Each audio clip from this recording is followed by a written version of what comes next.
So okay, we're back.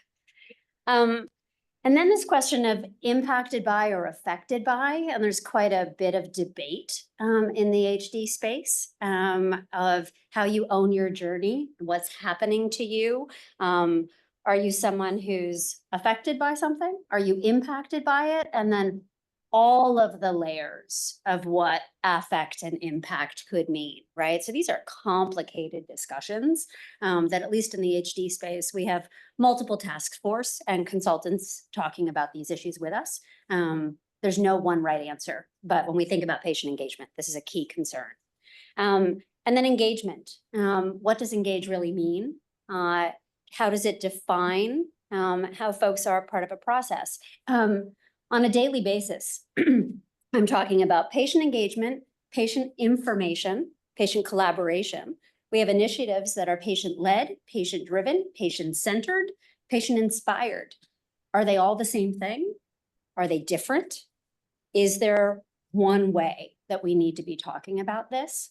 And so I think I know that as all of our presenters in this panel talk, we're going to move seamlessly through this vocabulary, but I wanted to plant the seed because there may be an opportunity for the space to have more consensus around what the appropriate terminology is in some of these settings. And then as we talk about patient engagement, I just wanted to plant the seed of some requirements to define true engagement. True engagement requires compassion and respect for the experience of the families going through any journey, any health journey. And especially for industry and often for academic scientists, that involves some change in behavior. And so at HDSA, we talked a lot about care first. You can't engage folks in research until they have a solid platform, a solid foundation of care. Care means a lot of things. In order for a patient to be able to be engaged, they have to have confidence and I'm going to say safety, that their voice can be heard and what are the mechanisms that drives that. And patients are required to be vulnerable when they engage. And what do we need to do as a field to support them in that vulnerability? I'm using the word sponsor, take it for what it is, but someone who is leading research. We need to help them hear, not just listen. Really hearing often requires some training. Patients need to be involved from the start. And I know you're going to hear that. You have heard that over and over. I can't say it enough. If you come to us when a study's already underway, it's way too late, right? So we know these things. And patients are not a box to check. The experience is never just a box to check. And I hope we're all fighting back against that because these are really important themes. All right, moving ahead, because I'm sure I'm already late. Our first speaker today is Heidi Wallace from the Association for Creatine Deficiencies. She's participating remotely, so I'm going to turn it over to Heidi. Each of our speakers will introduce themselves more in full, and I hope that you're all looking at the bios that are online and attached to the agenda. So thank you all. I look forward to our discussion. Okay, thank you so much. If I go over time, I can see you, so wave your arms and shut me down because I could talk about this for a really long time. I'm excited to share with you a recent project that our organization completed, developing a core outcome set for two of our disorders, GAMT and CTD, and especially focusing that process on engaging both our patient and caregiver community and the experts in our field. Next slide, please. Just really quickly, in case you aren't familiar, there are 3 cerebral creatine deficiency syndromes that we represent. 2 are errors of creatine synthesis, AGAT and GAMT, and the other is an error of creatine transport. So these kiddos make the creatine and they can't transport it in to the cells where it's needed.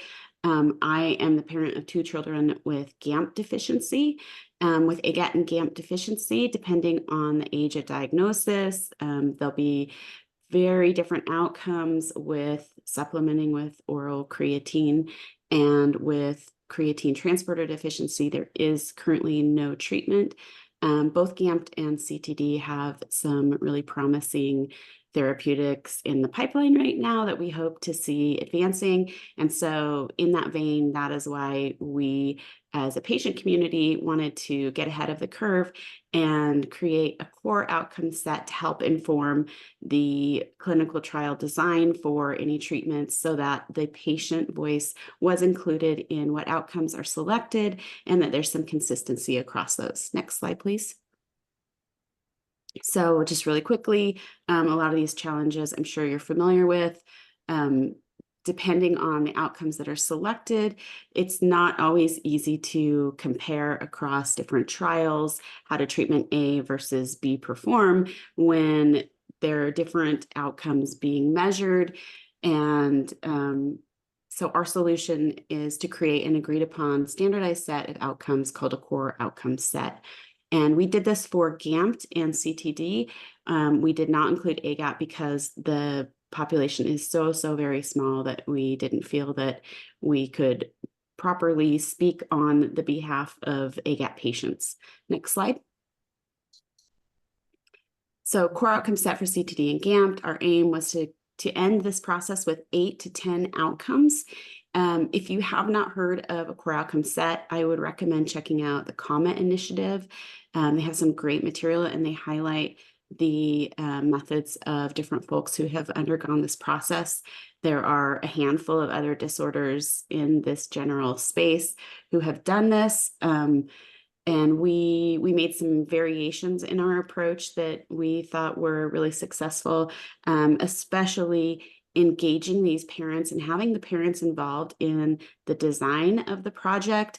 And the whole 2 years, we had 24 families that we recruited. The caregivers attended a monthly meeting. They went through trainings on outcomes and clinical trials and engaging with research. They went through personal training where they were interviewed and created their stories of dealing with this disorder and the outcomes they would like to see improved. And we ended the process with a really strong group of caregivers. Next slide, please. So in phase 1, we did a literature review and we had patient focus groups. And next slide, please. We looked at what are the potential outcomes that could be in this final core outcome set. And from the literature review, we had over 800 potential outcomes. From the caregiver focus group, we had over 200. And then we also looked at our patient registry that had a patient meaningful outcomes survey. And we searched through the responses to that and identified 24 additional outcomes, ending in over 1,100 outcomes. So we had a lot of work to do. Our core research team pruned those outcomes and collapsed some that were really the same outcome, but with a different terminology. And we ended with 85 for the community to give their feedback on. Next slide. So the next phase in gathering that feedback was to conduct a series of Delphi surveys. Next slide. In round 1, the participants were asked to rate 85 outcomes. And after that, we were able to reduce the outcomes to 81. So what we really saw was that it was very difficult for people to not rate any of the outcomes very highly because they'd like them all to improve, right? So it was important that we had these 3 rounds and people really had to think through this and start prioritizing. In round 3, they really had to prioritize. They had 50 outcomes to rate, but then they had to rank their top 10. And next slide, please. We used some inclusion criteria that I've listed here. We looked at how did you rate it. Anyone in the final round that had any outcome that had an average of 7 or higher, it was included. And we also looked at the second bullet, the 4 stakeholder groups. So, it may seem strange. How did you do a core outcome set for 2 different disorders at the same time? We were constantly collecting that data. Is this for GAMT? Is it for CTD? And comparing the feedback. And if there was ever an outcome that rated low enough that it was going to be removed, but it rated high enough with one group, it remained. So we wanted to make sure that no voice was silenced and that all of those outcomes that were important to any group made it to the end. So we were able to reduce the outcomes through this process of the third round of the Delphi to 27. And then in a pre-workshop outcome refinement, we combined some really similar outcomes, again, that just had the same meaning but different terms, some that were already being measured in clinical trials that we really didn't need to have in a core outcome set, like treatment safety, and we arrived at 20 outcomes to be discussed at a final consensus workshop in person. So next slide, please. So next slide as well. So in this workshop that was an in-person workshop, we had 7 CTD caregivers, 5 GAMP caregivers, and 13 health professionals. So a really nice balanced group. We actually had assigned seating and alternated caregiver and expert. And we started it with a review of the process and the 20 outcomes that remained and how each of those outcomes had performed over the different Delphi surveys. And then we used a nominal group technique to go around the room and get everyone's feedback after discussing these outcomes. And in the end, we had a vote and finalized our core outcome set. Next slide, please. So my feedback on that consensus workshop is we did a survey at the end. The clinicians commented that they were blown away by these caregivers that knew all the terms, knew all about outcomes, really could speak well to each of the outcomes. And they commented, I learned so much from the parents. I wasn't aware of these different things. And so I think that the process of engaging the parents, training the parents, empowering the parents, reviewing these concepts, it really enabled them to speak to a group that maybe they don't always engage with. And it really made all the difference in this meeting. Our consensus was so quick. We were all blown away. We've heard that there's no workshop that has ended with, okay, we agreed. And so we expected there would be a couple that our team would have to, well, we're going to look back more closely and we're going to make this decision. We didn't make the decision. The group made the decision, and it was really straightforward and really successful. Next slide. So our final core outcome set for CTD and GAMP is listed here. You'll see that some things are more caregiver and day-to-day quality of life focused, and there are others that are more lab focused. And I think this really shows how the group worked together. Next slide. There were some outcomes of note. So there were outcomes that made it through the process, but again, we said, MRI brain general. We are going to make a note that this should be observed if there's anything outside the norm when you perform this as you're performing the MRS. Sometimes this is seen, but it's not a core outcome set. So there are some little caveats that take into account, for example, the guanidino acetate, and we mentioned that really only applies to GAMP. Next slide, please. So our next steps are to complete the core outcome set manuscript and have it published in a peer-reviewed journal. That's very near done. If you want to check out the core outcome set, it's on our website, creatineinfo.org/COS for core outcome set. And our next project is to do something that came up in the discussions with the families, that there's a concern that we say, cognitive ability. And for example, our community, most of our children, they're at the bottom of the standardized IQ test. And there's a great potential that in a clinical trial, the family will be really excited about the improvements and even see cognitive ability increasing, but that a tool that's inappropriate would be used and say, no improvement, drug failed. So everyone got really excited about, we don't just need to say what outcomes need to be measured. We need to say, how to measure them, what to be careful about, what to be aware of in our community, because there is such variability between patients diagnosed early or later. CTD is X-linked, male or female.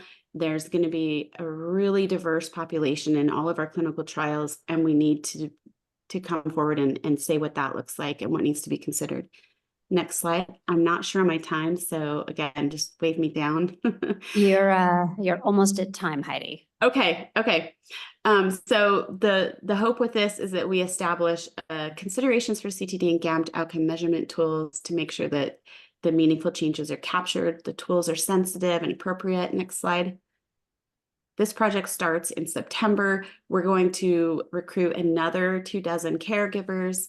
And really, why are we doing this? I touched on it, but also specific to our patients. Why are we doing this? We have patients that lack expressive communication, and they're not going to have the ability to have patient-reported outcomes and speak to how they're feeling and how they're progressing. And so the caregivers have to serve as their voice now, ahead of time, and during these trials. And we want to make sure those meaningful changes are captured. Next slide. We will have a really large group of multi-stakeholders. We want to involve policymakers and industry in this process this time around. And I just want to thank Dr. Thurm, who is our co-project lead and is there with you today. She's a rock star, and she's really the one that got our patient community excited about talking about how to measure these outcomes correctly and get ahead of the curve. So with that, I will end it, and thank you very much. Thank you so much, Heidi. Round of applause for Heidi. I know that at HDSA, we're talking a lot about core impact sets, so I have a sneaky suspicion you're going to be hearing from some folks in the room. All right, moving forward to our next speaker, I'm going to turn over to Michelle Campbell from the FDA.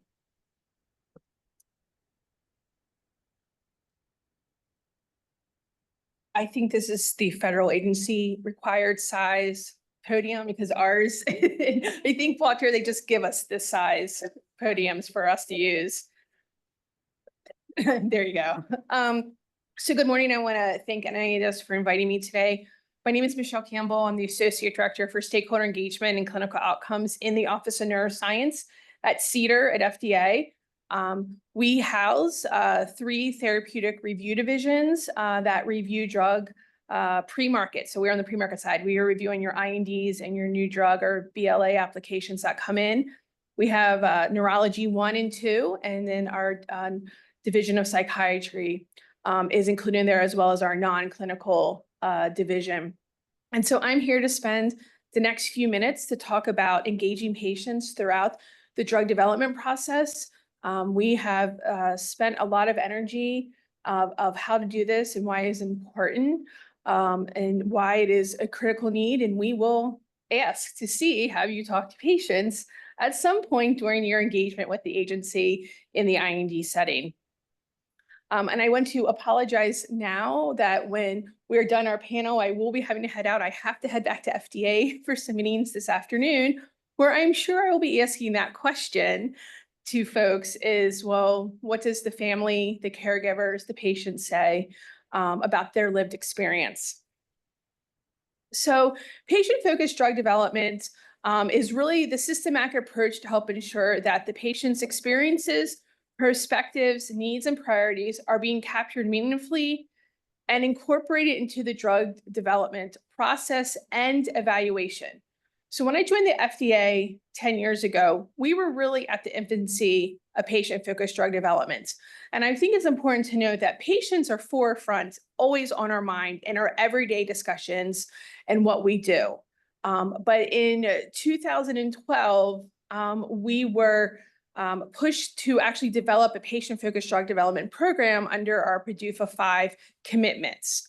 And at that time, when I joined the agency, I had come from academic research, specifically pediatrics, rare disease, and neurology. And I thought it was kind of interesting that we were going to go and talk to the families. And I'm like, I did this every day. This was a norm. So I was excited because this reflects something I used to do all the time, was talk and learn from those lived experiences. And when we really were starting this effort, we began with hosting patient-focused drug development meetings. Now, we were asked to host about 20 meetings during a 5-year period, and trust us, that was a very hard decision to decide who would be selected. During that 5 years, we actually hosted closer to 25 meetings, and still today we'll have meetings occur that we will host if we really have an unmet need. But what also came out during this time, because what we learned is, well, patients are the best people and their families to really learn about that everyday experience, and we should truly be listening to them, because what we know is what we may be seeing as the goal of drug development may not align with what patients and their families want in terms of a treatment. And so we now have a very explosive, externally led patient-focused drug development program where patient groups will come to the agency and submit a letter of intent saying, we would like to host a meeting, we want to collaborate with you and coordinate. And I will say that if you're in the neuroscience space, we are extremely open to this, and we will, of course, if we can physically say yes, that it meets, we can make the meetings, we will be there. We are always there. They're extremely informative. And this has been an explosive program that has come out of the original PFDD program.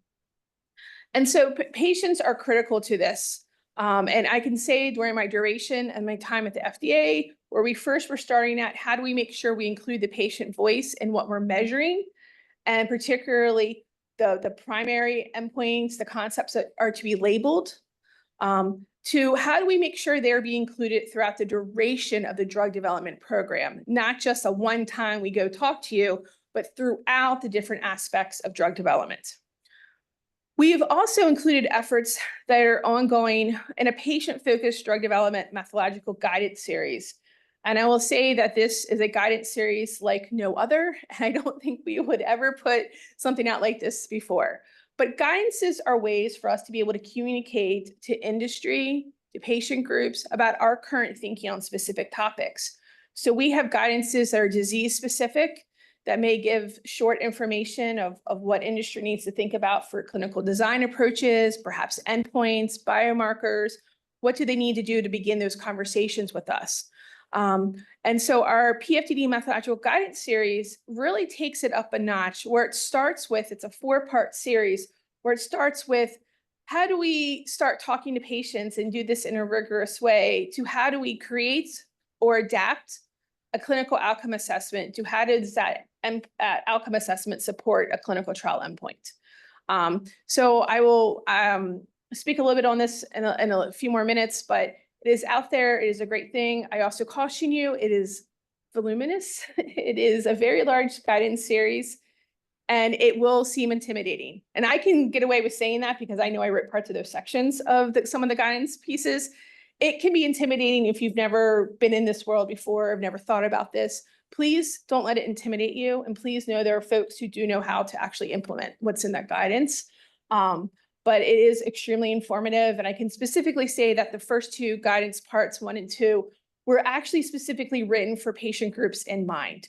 They are written in a style that was more for patient groups, where 3 and 4 get more technical, more for industry as they're transitioning into that clinical trial design and collecting.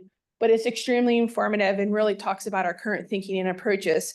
It's important to note that patient-focused drug development is not just a CDER thing. It is for all of our medical product centers. So for CBER, so I know obviously we have a lot of diseases that are genetic based and are interested in gene and cellular based therapies, which is regulated by my colleagues in CBER. These guidances fit for them too, as well as my colleagues in devices, also firmly believe in patient-focused medical device drug development for them. And finally, we have started, and as a non-funding typical government agency, so my colleagues here in the room are typically the ones who are funding efforts, but we have a small COA grant program where we are looking at core outcome sets being developed in various diseases and disorders. And I would say a good portion of them are actually in the neuroscience space, and they're actively doing work to help make sure we are capturing that entire lived experience and that we could deploy this into clinical trials as future advice. So at the FDA, when we are reviewing a marketing application, which means that the studies have gone through the IND process, there is sufficient evidence that a sponsor believes that they can submit a marketing application, we sit down and we work with a benefit risk framework.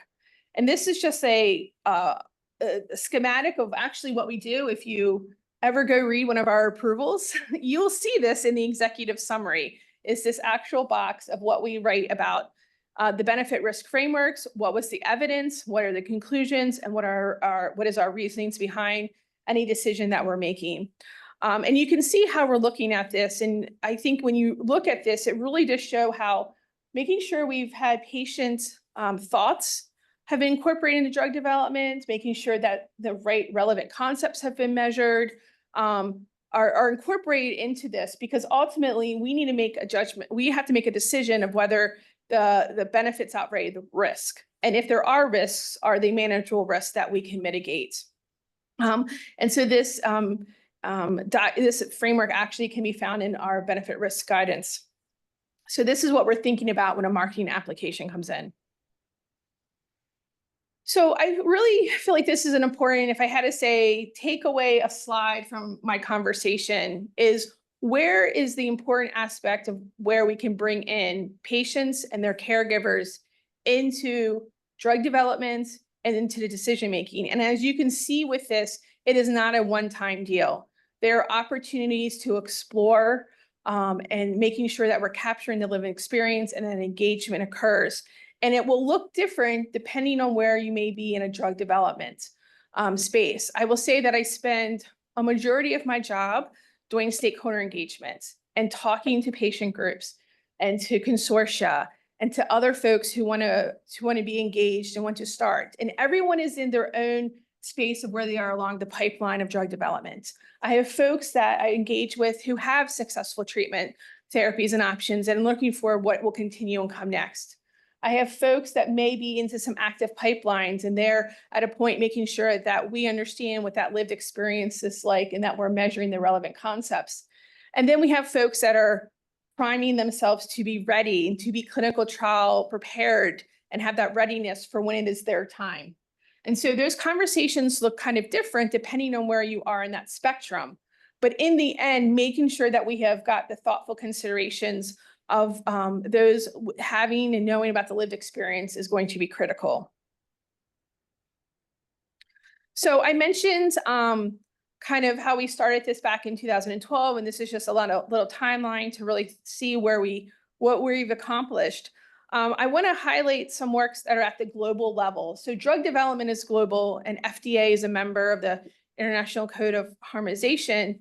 And ICH has published a reflection paper on patient-focused drug development that FDA took a lead in writing. So patient-focused drug development isn't just an FDA thing, it is a global regulatory thing. We work with our colleagues across other health authorities around the world. And they are also wanting to make sure that the lived experience is being captured as well. And going forward, one new area that is emerging out of ICH is looking at patient preference guidelines, and that work is just happening right now in developing an actual ICH guidelines that will be published. And again, those would be worldwide. I want to highlight patient experience data. It's the current buzz term. And I say that because every once in a while, the new terms roll around, but then when you really get down into what we're talking about, it's things and concepts that we probably have already been doing, but we just have a title to it. So patient experience data was highlighted during 21st Century Cures and also in PDUFA 6. We are in PDUFA 7 now. And so patient experience data is this really broad umbrella term that it should include experiences, perspectives, needs, and priorities that describe the signs and symptoms of the patient experience and how they affect the day-to-day functioning and their quality of life. The course of the disease over time, including changes in symptoms, their experience with treatments, if there is a treatment available, and any burdens related to the treatment. Patient views on potential diseases on treatment outcomes and how they weigh the different possible outcomes, as well as maybe risk. And then how they view the potential trade-offs between that benefit risk of a potential treatment. Patient experience data also includes, because it's such a global term, the caregiver or care partner experience as well. So it's an extremely broad term, and it can be extremely informative, because we do know in a lot of our neurologic diseases and disorders that a lot of this information is coming from that care partner. So these are some examples of what a patient experience data could actually be. And again, hopefully you'll see that is very all-encompassing. It's very broad.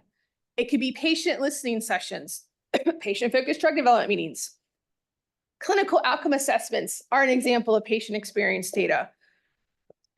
Patient preference studies are something that's important. We're seeing a lot of that was really happening in the gene therapy space because of the unknowns of the benefit risk. And then, of course, thoughts on clinical meaningfulness is probably our number1 area where we can see the use of patient experience data. This is how to engage. Yes, thank you. So these are ways to engage with us. We have patient listening sessions, which all 3 medical product centers contribute. We have our patient-focused drug development program and critical path innovation meetings. I'm so sorry.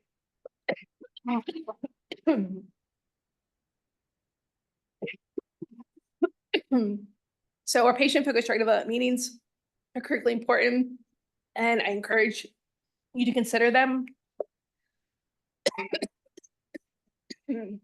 as well as our methodological guidance series. And with that, I turn it over back to Louise. Perfect timing. Well, thank you, Michelle.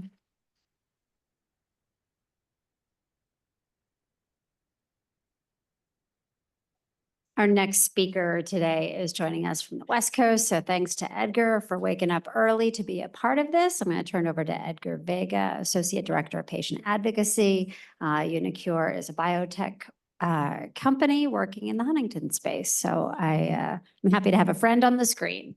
Edgar, take it away. Awesome. Thank you all so much. And apologies that I could not be there. I actually caught COVID at a conference last week. And so when I got back, I started to feel ill. And so I am currently isolating in my apartment. So, and it's warm. I'll just tell you that.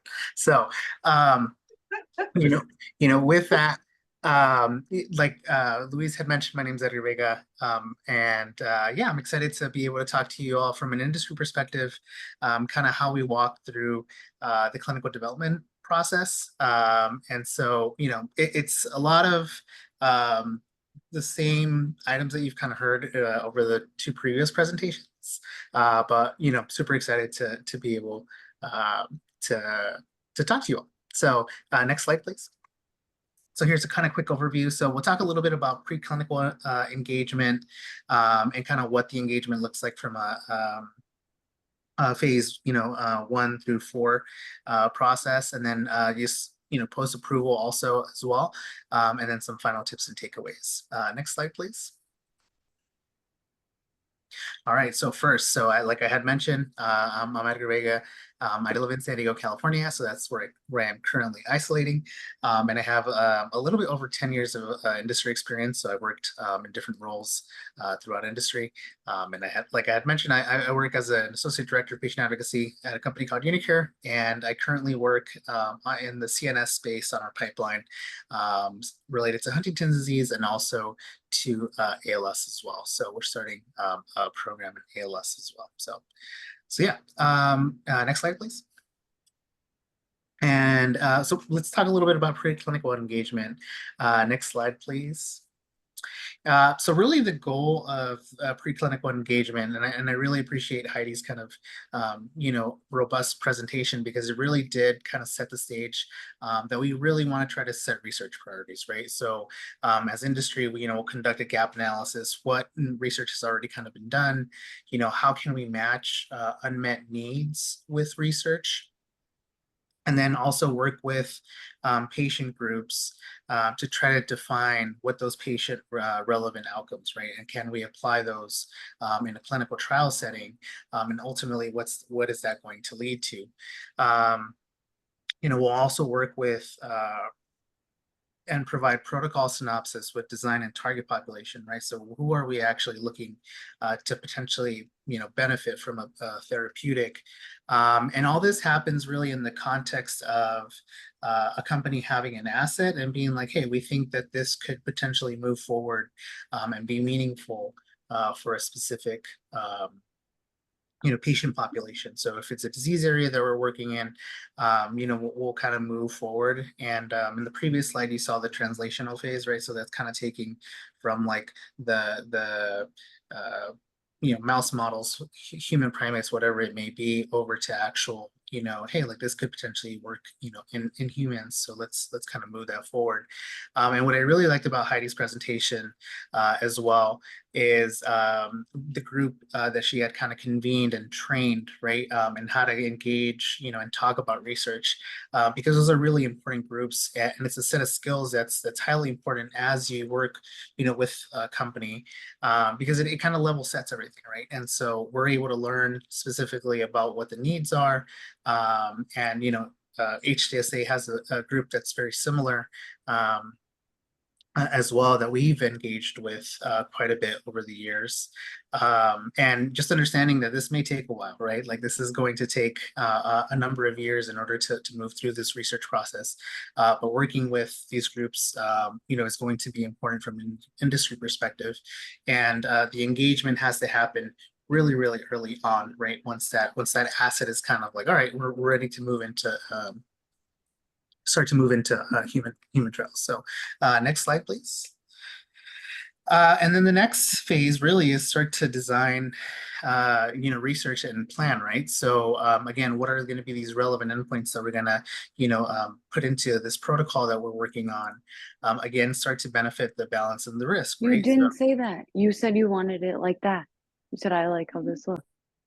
Begin to balance a benefit risk, for the clinical trial, right? So, and that will take a lot of feedback from, from the patient communities to try to understand, hey, like, this is a level of risk that we're comfortable with, but does the benefit really like, match up with that? Start to define inclusion and exclusion criteria, right? So, you all may be familiar with clinicaltrials.gov, but what's going to include what's going to include a patient population in the study and what's going to exclude them, right? So, is there a drug that already exists on the market that may work in a similar way, right? Like, we want to make sure that what we're testing ultimately will have some sort of benefit and doesn't, kind of potentially confuse what works, for the drug that we're testing. So also quality of life, right? So we've heard that we kind of repeated throughout the last couple of presentations, and patient reported outcomes are things that we, take into consideration as we're,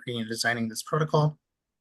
And then also begin to address ethical issues, right? So are we working in a pediatric indication, right? Like what does that really look like, from an industry perspective? Are there available treatments on the market, already for this disease area? So we start to really kind of look at those as well, and see how we can best kind of manage, a lot of those ethical issues, and ultimately data protections, right? So, we're not just collecting, names, addresses, and like those types of things. We're collecting, biological samples, a whole bunch of other information. And so how are we going to protect that data? And so not just here, in the US, but also in Europe, this is also very important as well. So next slide. All right, so we were able to get, through kind of like the preclinical phase, and we already kind of have a protocol design and everything. And so, we're moving into the next kind of phase 1 through phase 4. And so this is, I'm going to focus a little bit more on that. So next slide, please. And so we're actually going to now, be conducting the research, right? And so what does that look like? So one of the things that, had also been talked about in the previous conversations is that you have your clinical trial participants that are, in the study, and then you have, the community kind of like at large, right? So what is it that we try to communicate to those trial participants? And so, right, new protocol amendments are of the most important, right? So, and then new safety information. So a lot of times I used to be a research coordinator in a previous life, and it was like, you can't, if a participant came in for a trial, for a visit, and then 3 months later, we had to reconsent them again. Be like, well, I just signed one like, not that long ago. I was like, well, there's new, safety information, and we kind of, ran through kind of what the updates were. And so, those are really important, right? Obviously, as you participate in the study.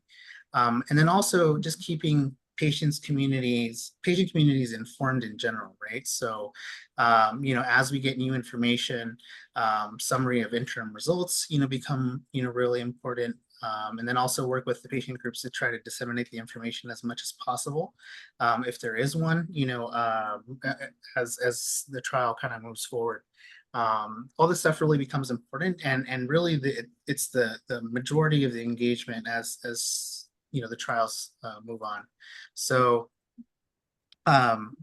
if you hear from industry at one point and then you stop hearing from them at another point, that's not a good sign, right? Like you want to constantly kind of be engaging with the communities pretty often. So it's really important, right? And again, in the context of like, hey, sometimes research takes years, it's important to kind of continue that feedback with the patient communities. So next slide, please. All right, so in this scenario, we were successful, the study completed, it met all its endpoints. And so what happens kind of after that point? So, once the study is completed, right? So now at this point, we want to work with, patient organizations kind of on any health technology assessments, right? So in Europe, they're utilized, quite highly in order to try to just understand exactly, what the cost benefit is going to be for a drug. We may ask, hey, like, this is important. How can we provide feedback to regulatory agencies, on your lived experience, engagement that we've had throughout the years. That would definitely go into, a BLA filing. And then obviously communicate the results, once the study is completed. It is highly important, right? So just making sure that we, keep you informed once the study is completed, once the last patient is dosed, whatever it kind of may be, and we may learn throughout the years that process is important. And then really those advocacy efforts kind of start to shift a little bit more from the drug development aspect to a lot more on access, right? So what is this drug going to look like to actually get it into patients and communities hands, right? And I think am I at time? Next slide, please. I just mentioned all that. Okay, next slide. All right. So again, from an industry perspective, this is going to be a long process, right? But it really gives us an opportunity to learn and build relationships. And ultimately, the goal is to really build genuine relationships, right? And those genuine relationships really are built on transparency. Honestly, just let you know as much as we, know, and just kind of have that open dialogue, partnership, and ultimately autonomy, right? Like, we just want you to know, hey, like this is kind of where we're at in the study. If there is an SAE or an AE that kind of pauses the enrollment, that we, communicate that in a timely manner, and, genuinely. And obviously regular check-ins are key, right? So progress updates, and it keeps us accountable, right? That's ultimately really what from an industry perspective, that's important. And the reality is that the patients and the patient communities are the key caregivers. Everyone that's kind of, made up of that is the most important aspect of what it is that we do. And I've always said this, but, being at a Congress or at an event is probably the best part of my job, and learning from folks. So, yeah. So with that, thank you so much. Thank you so much, Edgar. Hopefully you can hear the applause and please feel better. I'm now happy to introduce our final speaker of this session. Then we do have 15 or so minutes for Q&A. So please, I hope you're all writing down questions because I'll be turning it over to you in a few minutes. But for now, Chris Beasley. Thank you, Louise, and thank you, Walter, and to the rest of the NINDS staff for the invitation to speak today. As Louise mentioned, I'm co-founder and director of the Chronic Pain Research Alliance, which is an advocacy initiative aimed at increasing the federal research investment on chronic pain and advocating for whole health, team-based therapeutic development and care for people who have chronic overlapping pain conditions and non-pain comorbidities. So looking at it from a whole person perspective. I've been around the NIH and the advocacy world for about 25 years and I've engaged with NINDS and other institutes in a variety of capacities. Today, I'm going to be talking to you from my capacity as a co-chair of the new NIH Engage working group that Walter mentioned yesterday. And I also have 30 years of lived experience with chronic pain. Before I do that, just want to take a moment to remember my longtime friend and colleague, Terry Cowley, who passed away on Monday. Excuse me. In addition to co-founding the Chronic Pain Research Alliance with me, she was the co-founder and president and volunteer executive director for the TMJ Association for 40 years. Every day she showed up, despite the significant amount of suffering that she endured personally after having a surgical procedure for her temporomandibular joint that she never should have had. In addition to that, if you know anything about TMJ, it's not an area that's very well funded and experiences a horrific number of obstacles in trying to improve research and care for people with that. And so she and her husband personally have financially kept this organization going as well for 40 years. If you knew her, you knew she was a firecracker. In the best sense possible, was a pain in the butt for people, but for people with TMD. She was a passionate advocate because day in and day out, even though she suffered, she took phone calls from numerous patients all over the world who are suffering and continue to suffer as a result of the things that are going on with people with TMD. What I've learned from her, in spite of all the obstacles that we encounter with various diseases and families that we represent, to never stop fighting. She always thought of a new thing, a new way, a new person to talk to, a new agency. Whatever it was, she was going to continue fighting for people with TMD. And so her legacy will continue to live on for decades and has changed countless lives of people with TMD. So with that, I'm going to talk to you today a little bit about the new Engage working group. And this came about a couple years ago when we in the pain community were leading an effort to develop clinical guidance for the clinical pain research community on patient engagement. And I thought to myself, are we going to do this for every single disease and every single institute and every single agency? When really, in theory, 90% of patient engagement is the same, regardless of whatever disease entity you're working in, whatever space you're working in. And then obviously, given your patient population type of study, there are going to be nuances, right? If we're working with a pediatric lymphoma population, that's going to be very different than engaging with a Parkinson's community, right? But by and large, the best practices and guidance and principles of patient engagement, community engagement are the same across the board. So I went to NIH leadership and had discussions with them about the fact that engagement across the NIH has been fragmented and it's variable, it's diverse. And can we put practices in place that will guide all of clinical research across all of NIH? So with that, Engage was formed. The NIH believes that patients, communities, and other members of the public are essential partners to the success of research, not just clinical research, but all research. And that engagement should be tailored to the needs and experiences of people and communities who should guide the direction of research that impacts them. So with that, they launched this effort called Engage to develop a vision and framework for incorporating public voices and research engagement in all phases and types of clinical research. This is the NIH working group. Just to highlight, there's 24 of us, a diverse group of patients, advocates, researchers, clinicians, and nonprofit representatives to develop this vision and framework. for including public voices and community engagement in the design and planning of NIH-funded clinical research.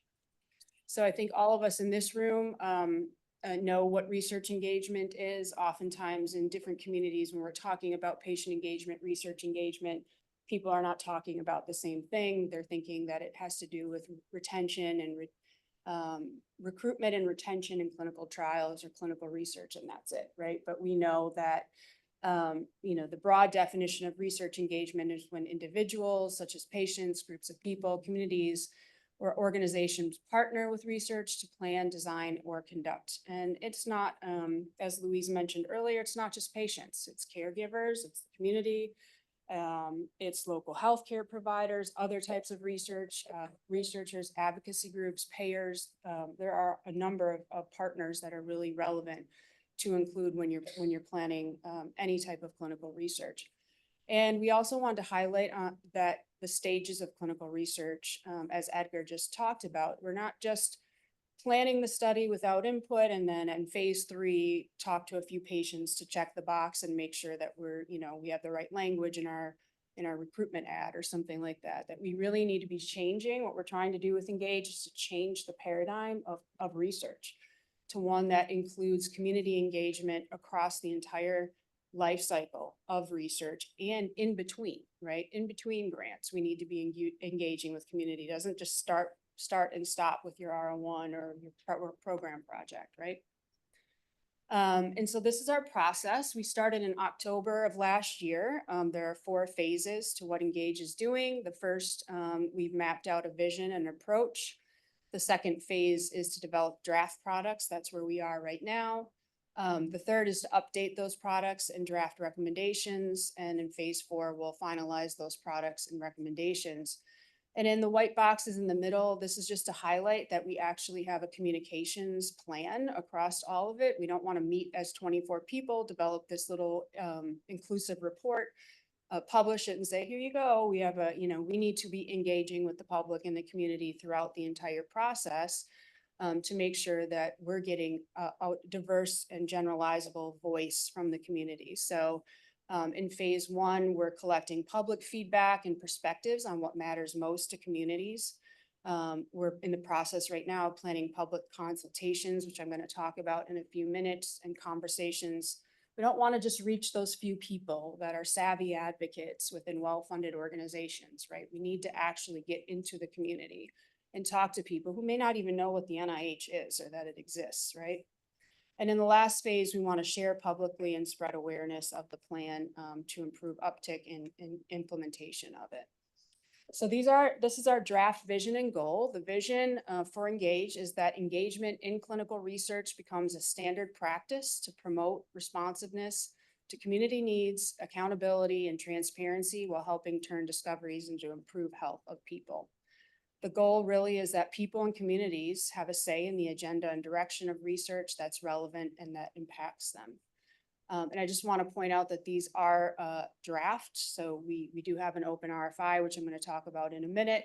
And we will be revising this with public input if needed. So right now, you're welcome to comment if we have time during this session. We do have a request for information that's out right now. As I mentioned, we are going to be doing community conversations across the US. So we're anticipated in the fall of winter, we're going to be going into different communities across the United States to meet with people in their community, where they live, where they work, and to actually get meaningful feedback in a variety of different ways from a diverse group of people. We're planning additional NIH meetings, and we really want your involvement in this process. We want to hear from you. We want you to be involved and to be part of the final report and recommendations that's going to come out in summer 2025. So this is the RFI. Written comments are due August 14th. You can scan the QR code or visit our website. But this right now, and there will be additional requests for information as time goes on, but right now, these are the 5 areas that request input. So we really want to know, what are the strategies for researchers to best partner and work with people and communities? We want to hear from people about ways that institutions, academic institutions, universities, health systems, Clinicians can support and incentivize active bi-directional partnerships between researchers and people and communities. We want to hear about what research funders need to do differently. So that can be government agencies like the NIH, nonprofits, companies, to incorporate partnerships between people, communities, and researchers into their programs and priorities. We'd like to hear about specific examples of things that make people and communities more likely to want to engage with researchers and research institutions. And then on the flip side, examples of things that make people and communities less likely to want to engage with researchers and research institutions. So as I mentioned, we do have a website. It's partnersinresearch.nih.gov. And I would invite you to check that out, bookmark it, and keep checking back. We're adding to it as this initiative moves forward. You can find the RFI there. You'll be able to you can email us through that website. And so you can always check that out. You can keep in touch with me via email or the Office of Science Policy, which is running, which is where this initiative is out of. You can follow OSP on LinkedIn and also on X. So thank you very much. Thank you.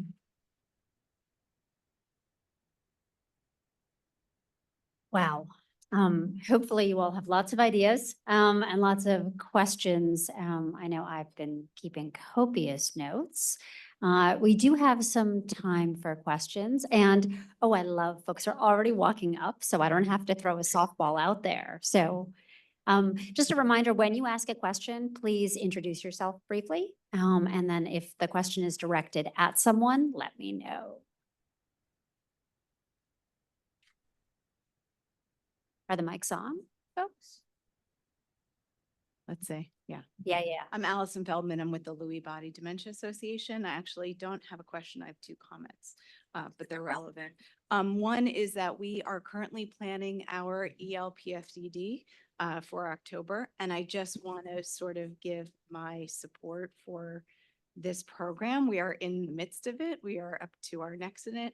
It is a heavy lift, especially for a small organization, but it has been an incredible process, and we have extremely high hopes for the program. It has been an opportunity for us to also learn a lot about ourselves as an organization, for us to engage our community in new ways, for us to engage industry and other sponsors and other organizations in other ways. So I very much would encourage others to look into it. And my second is that I did know Terry, and my condolences. That's it. Thank you. Thank you so much. Hi, Paul Gross from the Cerebral Palsy Research Network and the Hydrocephalus Association. So both of our organizations have been spending a lot of time on this topic, and the 2 things that I still find very vexing that I haven't found great resources for are training for both clinicians. I will tell a short story about a very well-respected and well-funded clinician researcher who said to me when I mentioned, patient engagement, he said, I don't want to hear about why they need, more time for the parking lot or something like that. And I just was like, oh gosh. And so like having researchers really understand the value of patient engagement, other than the fact that it's being required of them, there's still a gap between it's required, and that's why you get lots of check boxes. Well, we'll, come in here and there. And so I haven't been able to find really good materials. I'm, thinking of applying to PCORI to develop some specifically for our community. But if you have any, recommendations on that, and obviously training for the community members to understand their role and how it can be valued and how the process should work, because there's so much intimidation and, there can be such a sort of knowledge divide. That's one overall vexing issue. And the second one is, researchers are paid for their time to do this. And we get a lot of pushback that I think is fair to say, just because I'm suffering from condition X shouldn't mean that I have to volunteer my time to be engaged. And to what degree are things programmatically being supporting like even before funding, there's a lot of work. So best practices in that, I'm planning on allocating some budget to just pay for people's time at a, I don't know, Pecori suggested rate or something like that. But anyway, any advice on both those topics would be hugely valued. So I love those questions. First, in terms of paid time for community members, if you're not a member of the National Health Council, the National Health Council website has a fair market value calculator that is a really helpful tool, especially in corporate conversations about making sure that the people with lived experience are compensated for their time. So I would encourage you to check that out. I'm sure that others on the panel have comments and ideas. And then, and I am going to open it up to them, I promise. But I also want to say that it just breaks my heart when clinicians don't want to take the time to understand the challenges of living with a condition. And so there are good doctors out there. Well, I've met them. I will say, I mean, I ran a patient centered research agenda process in 2017, and we had 45 people split as evenly as 45 people can be split between clinician researchers and community members. And at the end, I mean, there are plenty of good people. It's just, I just know there are people that are like, what do they know? Yeah. Yeah, All so. right. So who wants to jump in with comments on Paul's questions? And apparently we have Heidi, maybe, or Edgar. There's just a question in the chat for when. Oh, okay. We'll do questions after. I'm navigating that. So I'm going to turn over to Chris. Sorry, would mention that, this is something that our working group is really taking on. Both sides or just the, Both sides of like training and cost? absolutely. Okay. Because a lot of times when what we've heard from academic researchers is that when they come to the table that patients need to be educated, but they don't necessarily realize that they have not been trained or educated on how to do authentic and meaningful engagement. And it's not just putting one person at a table and saying, what do you think? Check the box and move on, right? So I will say, Pecori has a ton of resources. I would encourage you to check out their website. There are a lot of other individual groups in Canada, the UK. Agile. Yep, and various places across the US like Vanderbilt and MGH that have, they have engagement offices within their institutions that have developed resources for this. But it's certainly something that we have talked about. How do we make this commonplace for every single person who's getting their master's degree, PhD that comes out is actually educated and trained on engagement from day one, right? So that they don't have to do it. But then, as you mentioned, we need to tackle the people that are already out there. Right. And doing it. And so this is part of one of the focus topic areas of the Engage initiative is to think about a compilation of resources or a toolbox toolkit, not just for researchers, but for communities, for patients, for anyone that's in the entire ecosystem of engaging in research. I can't tell you that there's something available now because our work is still ongoing, but there are definitely lots of resources out there. And then in terms of fair compensation, that just has become standard practice.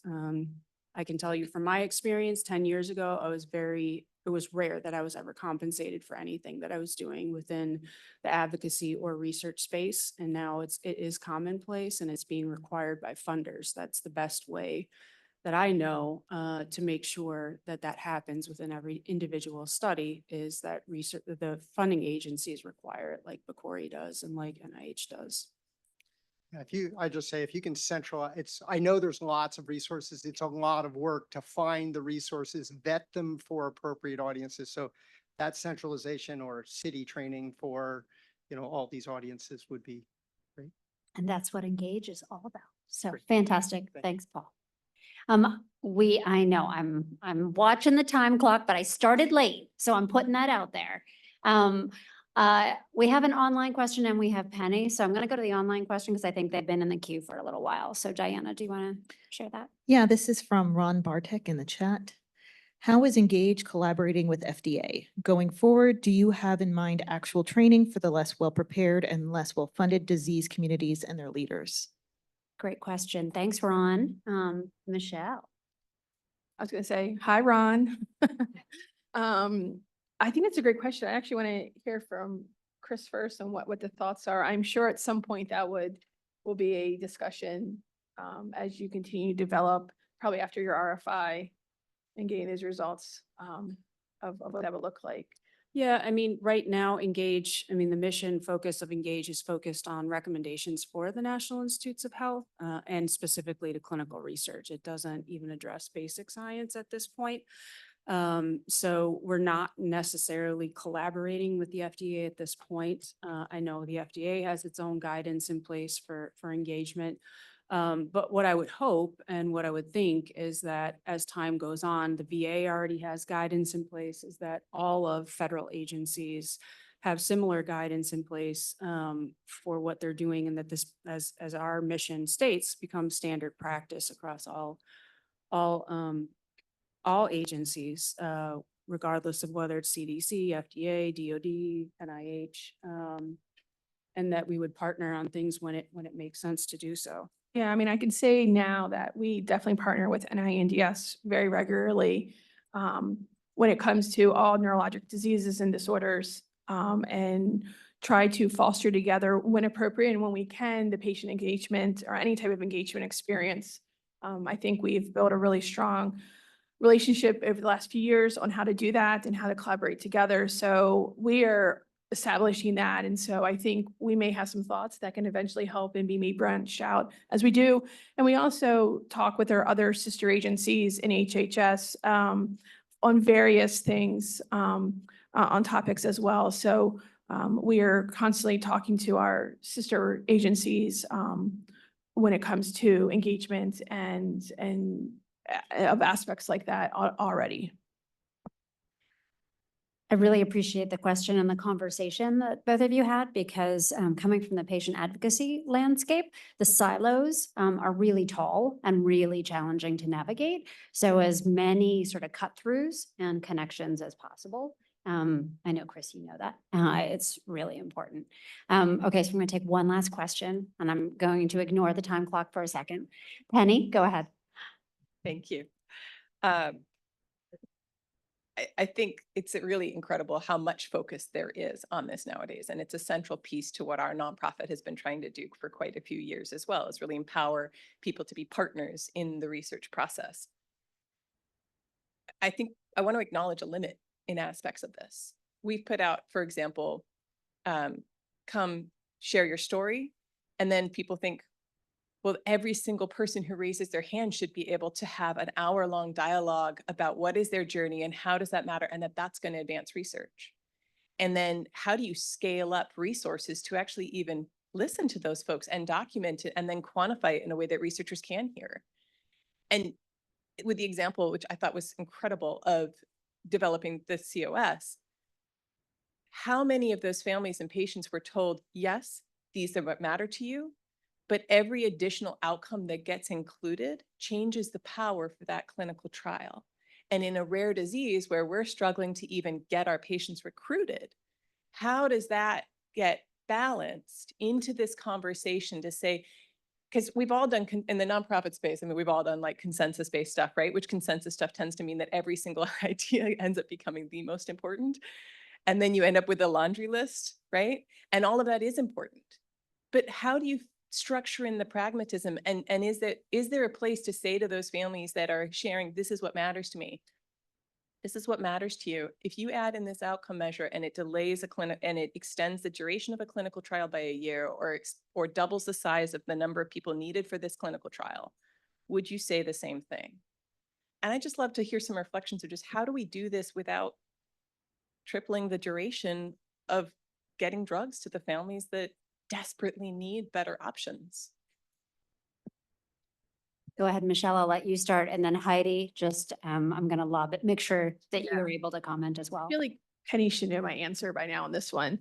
But it's a good question. So I first want to say that we should also look at patient engagement and what is being collected through these efforts.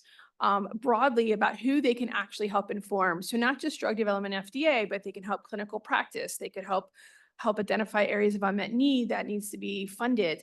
It can help payers, right? If we do have an approved treatment or therapy, what is that? What does the payers need to know about this impact, right? So the information you're collecting can really be informative to a whole host of potential stakeholders where you are. And I say that, trained health services researcher hat, like it can inform a lot. When it comes to drug development, there are obviously, we have to follow what is in our regulations to be able to support our primary endpoints and what is the evidence we need it. And often, if you've not heard me talk about this, is what we really have to do when it comes to drug development in the space of balancing what is important to families and patients. But we also have to balance what do we expect the drug to actually do. And so we have to take into account what is the drug's mechanism of action. And so if we're looking at something that is going to be symptomatic, we're going to have to look at the symptom aspects of those outcomes to be able to support the trial endpoints. If we're looking at more of our disease modifying therapies, which is I know where we all want to go, that's going to be a different conversation, which is why we say come and talk to us, because we do have to balance what we think the drug is going to do, what can we actually measure rigorously to meet our evidentiary standards that we have to meet, and balance what's important to families. And so what I say, and sometimes I may be the naysayer sometimes, is that, families will say, here's our top 10 list, right? The drug may not be the number one thing, but may be number 2, 3, and 4 on that list. There are still ways that we can still capture that information in the clinical trial that could be informative in a way. But those are why we encourage these early conversations to make sure we have that full understanding. And this is why we encourage industry to make sure they've done their engagement homework when they come and talk to us about that lived experience and what they think they can measure. Because oftentimes what we really find is we know what's really important to families. I hear all the time, but we may not have a really good way of measuring it. But what else can we measure that will still be just as informative? Or how can we take what we do have and leverage it and figure and work with methods to capture that experience? So I would encourage everyone thinking about who's in the audience is that the information that you're collecting as a patient organization can be extremely informative to multiple stakeholders. We are one of them. There are others. And so making sure it's being collected in that rigorous way could actually be extremely important to a different stakeholder that you never thought of, but be very important to them. Thank you, Michelle. Of course, that puts the onus back on the patient advocacy organization to communicate with the people who are ultimately driving the work, right? So Heidi, I'd love for you to comment a little bit, I think, on an aspect that I picked up on, and that is, what do you do when folks feel like their voice is left out? And I do know that we're running long, so I'm going to ask you to just make one comment. Yeah, one thing that I thought of, there were a lot of different angles on this. I think with our interviews with parents, we structured those so they were offline. It didn't matter if it was an hour. They got that hour and they got it all out and they got to talk to somebody interviewing them. And the interviews are really structured and well thought ahead of time. We did go back and gather data from the interviews and it was really informative, and we're going to do that again in the second project in an even more planned way. And so there is no way to ask parents for their feedback and tell them, give it to me in 2 minutes. It's just not possible. So that's pretty normal experience. But yeah, it's hard to give them the floor with a big audience of clinicians and researchers with the whole hour. So one thing that we did during the first project was we had something called an expert panel series, and we took those interviews and we created a structured case study. We anonymized their responses and we shared their case with a group of experts, and the experts discussed some of the questions they had and the concerns they had. And so it was really nice offline. They got their big long hour. And then in these expert panel meetings, we were able to talk about several cases and they were able to listen in and hear what the experts would say. And so that was a really a great experience for us. But I'm just going to add, there's not one size fits all for this process because every disease community is so different. Some are really divided, some are anxious to engage, some are hesitant to engage. And there's just not one size fits all. And you kind of have to like engage your community, not to sound cheesy, but with love and caring, and get to know them and do what's right for them. And it's going to be different every time. Thank you so much, Heidi. Round of applause for all of my panelists, our panelists this evening. A reminder that we do have another session coming right up focused on success stories. So I know we're all going to take lots of notes. And like Michelle, I also need to run to another gig. So my apologies, but please find me. I'm accessible at the Lupus Foundation of America. Thanks, everybody.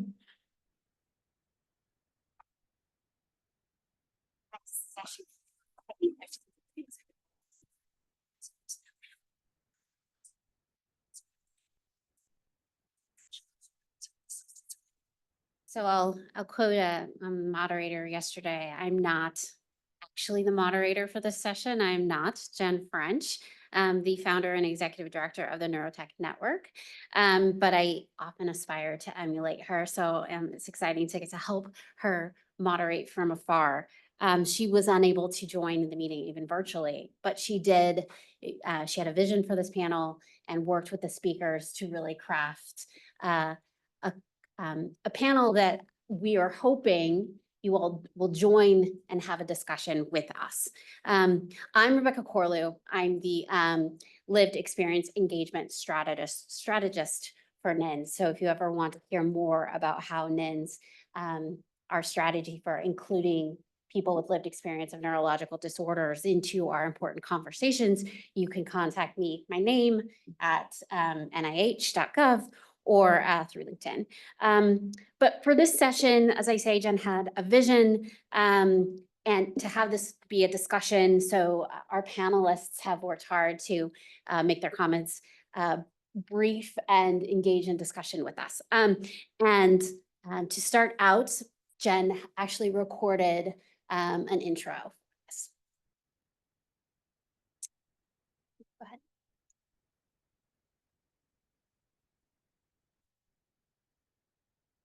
Welcome to this session about success stories, learning among nonprofits for ambassador programs. We are thrilled that you are here. But first, I do owe you an apology that I cannot be there with you in person. I would love to be there with you in the room, but rest assured, I'm there in spirit and you are in great hands with Rebecca Curlew.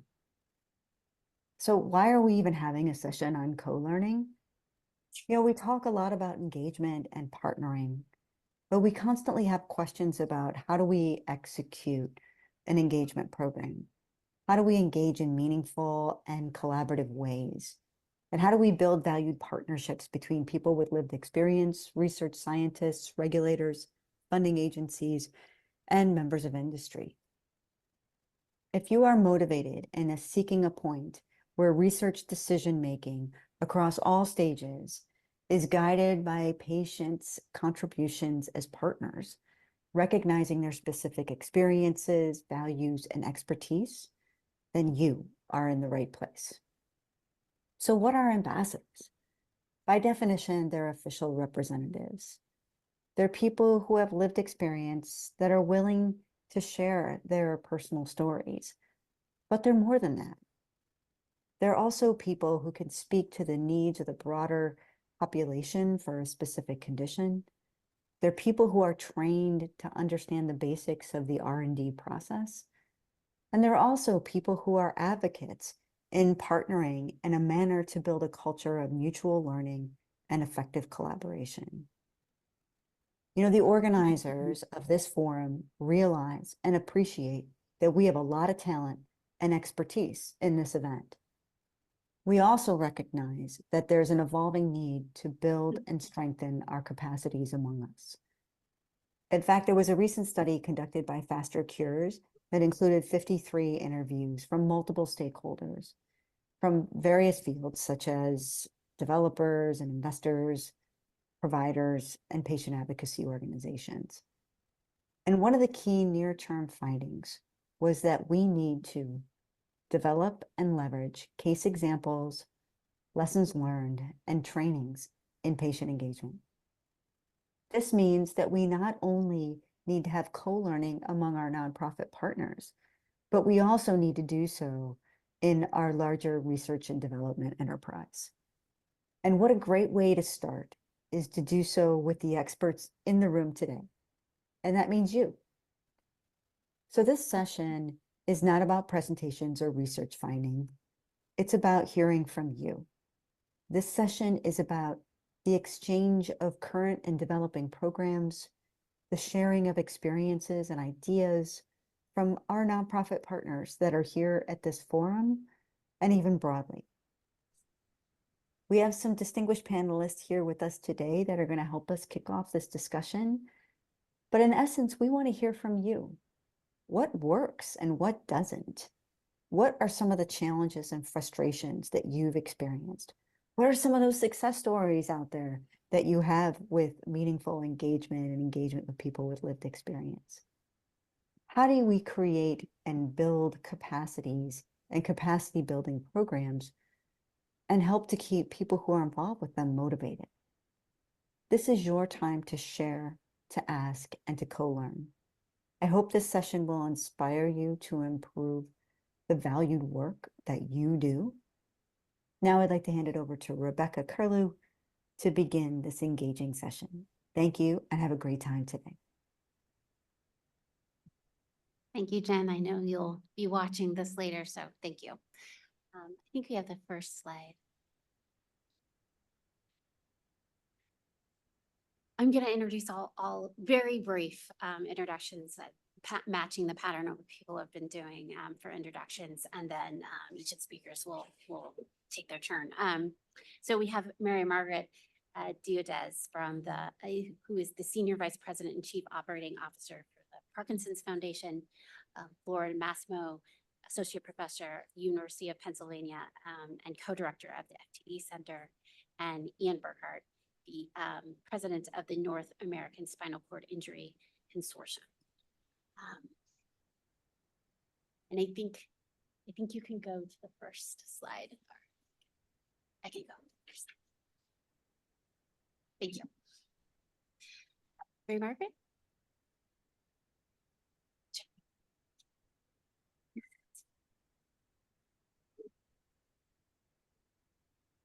Good morning, everyone. Thank you so much for the opportunity to share the great work of the Parkinson's Foundation.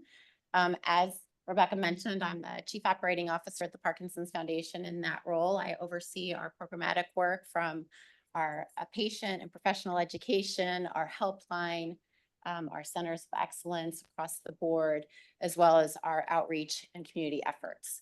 So I'm representing a great team behind me, and also my side gig is operations. So this is perfect for me. How do we land some of these opportunities and engage with the patient community? So as you guys probably will see if you read the bio, I'm really pleased to be here representing the Parkinson's Foundation because I've been in this space for a long time working for disease organizations, national nonprofit voluntary agencies across the board. And it's my pleasure to talk about the commitment of the Parkinson's Foundation to this community, and hope I can share with you a couple of ideas maybe you can take back and start really landing in your communities. Many of us have really good intentions when we work with patients or people with lived experiences. Through my early career, we talked about mission moments and putting a face on the mission and marketing materials and all that good stuff with really, really good intentions. But it's really nice to see that we're really coming back to that lived experience and the importance of seeing the work and experiencing a disease or an affliction through a patient's and their family's eyes. So I'm really glad to be here. And as Kareem said yesterday, we've certainly learned that engagement is more than just listening. It's actually changing your plans and refining your plans based on the feedback of the community that you're working with. So I don't think he's still here, but I wrote that down because I thought was really, really important as we talk about our work.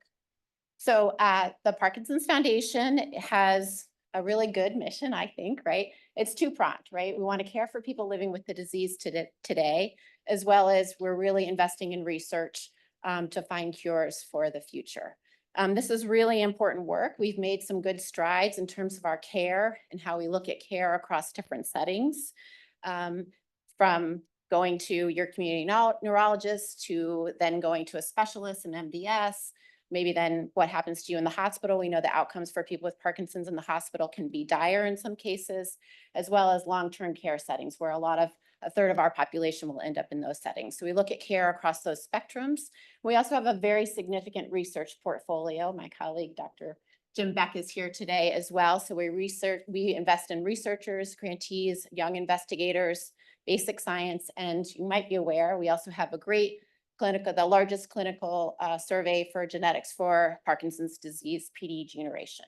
So we're really trying to move the needle in terms of the field for Parkinson's. And we know how important that is, fueling and centering ourselves on the passion and the commitment of people with Parkinson's. And I know you all feel this way, all of you who come from nonprofits, right? The passion of your community is what helps connect you to the work. The further you are from that work in the ivory tower in your office or in your home office these days, right, the further you are away from the patient. So it's really important for this work. So we started a research advocacy program. It was built off the success of the HIV, AIDS, and breast cancer model, right, in 2008. And we really started training people and with Parkinson's living with the disease and their care partners on how to engage with research across the board, right, with industry in their communities and also collaborating with government, right? So some of the things we've been talking about. And one of the key things here I think is worth emphasizing is that we engage early and often. This is not a one and done, as we all know, right? Start talking to the community, start talking to people with these experiences, you start talking to industry partners, and you're continuously threading these messages back and forth, this bilateral communication. It's already been remarked upon, I think we can all agree, and certainly from the Parkinson's community, this process is slow. So the major therapy for Parkinson's was developed over 50 years ago. We are very anxious as a community to really help move drug discovery and development along for this community. But getting in front of this and working with our advocates early, helping them design the studies, helping them understand, as was mentioned before, what are the ground rules for the engagement that they're bringing to the table? What are those sort of rules and engagement for industry or government? How do they all play together to move this work forward? So overall, we've trained 400 people living with Parkinson's in in 42 states. So I just thought I would talk just a few minutes about our training and how we do that. This may seem basic, but maybe it wasn't so basic before, right? The curriculum has been developed with people with Parkinson's and their care partners. Let's start there, right? Get their input from the ground level is really important. We have 2 training models, an online course, and then we also have recently launched an in-person learning institute, which I'll talk about in a few minutes. And these 2 models bring together sort of the best of every world, academics, researchers, people with Parkinson's, and industry in some cases. And our course sessions run the gamut. So I'll give you a couple of examples of what we're talking about. The power of the patient voice, right, which could be for people with Parkinson's or industry partners. Ethics and research, we talked a little bit about this yesterday. It's really important as a community for us to recognize when we're reaching out to diverse populations that hasn't maybe been the best experience. In some cases, there's a historical background in terms of how these people are being engaged with clinical trials or other work that we're doing. We need to be mindful and recognize that story and that history for certain populations. How to evaluate and assess the data, and then also just the overall research process. Many of us are so steeped in the research process, we don't realize that other folks don't know how to run a research program, what that takes, what the investment means, and what it looks like from different sides of the equation. So again, we realize this is not one and done. We're continuously talking and monitoring the process as we do the training. And again, coming back to bi-directional learning, right? So as we're having these conversations, we continue to refine our courses and our conversations. We share the knowledge back with our partners. We share our knowledge back with the industry partners and with the people with Parkinson's to help keep them guided towards the work that we're trying to do. And a great example of this is with our PD generation program. We talked a little bit about this yesterday. It's a genetic testing program. We return results, right? So we're giving those with support, right? With a genetic counselor to explain the results. Do you have one of the 7 genes, the markers for Parkinson's disease? And then we just spent a lot of time this morning talking about evaluation feedback. That's of course important in the work that we do as well.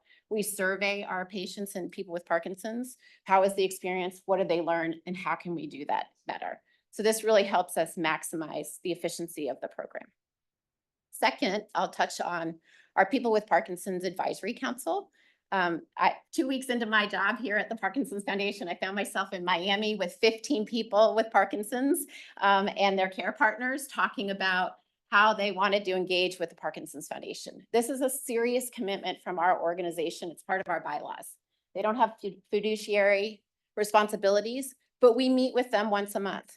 John Lear and I, the CEO, and I meet with them once a month to hear their input on our programs, our strategic plan. We recently, again, using PD Gene as an example, we changed from a buccal swab for your nose, which everyone's used to now because of COVID, right? To a blood sample in your arm. Imagine what that's like for people with Parkinson's. It's not a quick flip, right? So we had a lot of feedback. We listened and engaged that community, and we're starting to make changes to the directions based on that feedback. In addition, we fold them into all of our programmatic work. We have one member of those committees advising us on each. So any staff person working on those, the department heads can call and talk to that particular person with Parkinson's. They've identified they might be interested in general neurology outreach, and they're sort of our point person for that activity. Also, I have to say, they also support us in the community. They do media appearances, all those kinds of things. We train them to do those media appearances, satellite radio tours, and they're also really great advocates for us in the community, sharing our materials as well as doing fundraising for us. And third, not least by any means, is our commitment to diversity, equity, and inclusion. We know how important it is to create a diverse community of research advocates and people with Parkinson's. As we talked about a little bit yesterday with AI, we know that the baseline is white Europeans in Parkinson's disease in terms of genetic background, symptoms, et cetera. And we are working really hard to bring more people into the conversation to make sure that we are broadening both the genetic pool, but also the cultural experiences. Most of our materials are in Spanish. We have a Spanish initiative across our organization that I also oversee, as well as reaching out to the Black and African American community. So I'll just give you 2 quick examples of that work. One is our Promotores de Salud program, which is community health workers. We partner with this organization across the country. They are embedded in the community, talk to people of Hispanic background of the resources that we have at the Parkinson's Foundation, also the symptoms and signs of Parkinson's. As many of us will not be surprised in this community, having Parkinson's has a little bit of a stigma. So we're also working on the cultural side to make sure that people are getting the care that they need through this program. And then the other program that we've been doing, I mentioned earlier, our in-person learning is the Learning Institute. And we're focusing on the Black and African American community. Last September in Atlanta, with support from Morehouse Medical College, we actually brought together a group of Black and African American community members, and also had speakers from the community talking about just what we were saying, right? What's the history? What is a clinical trial? How do you get involved in clinical trials? And of the 38 people there, by the end of the couple of days we were together, everyone had participated in the PD Gene testing. So we're able to bring that loop all the way around in terms of our outreach, and then helping them understand the importance of research and being involved as part of our study. So with that, I'll just say I'm delighted to be here. I think true engagement is a key to the work that all of us need to do, leveraging partners in the community for so many reasons, but not the least of which is that we all come from places where we don't have a lot of resources, but also being culturally sensitive to the community is really important, and the training and support, right? We need to make sure that we're resourcing these groups, and we're thoughtful about the curriculum and taking that feedback and folding it into the work that we do. Thanks. Thank you.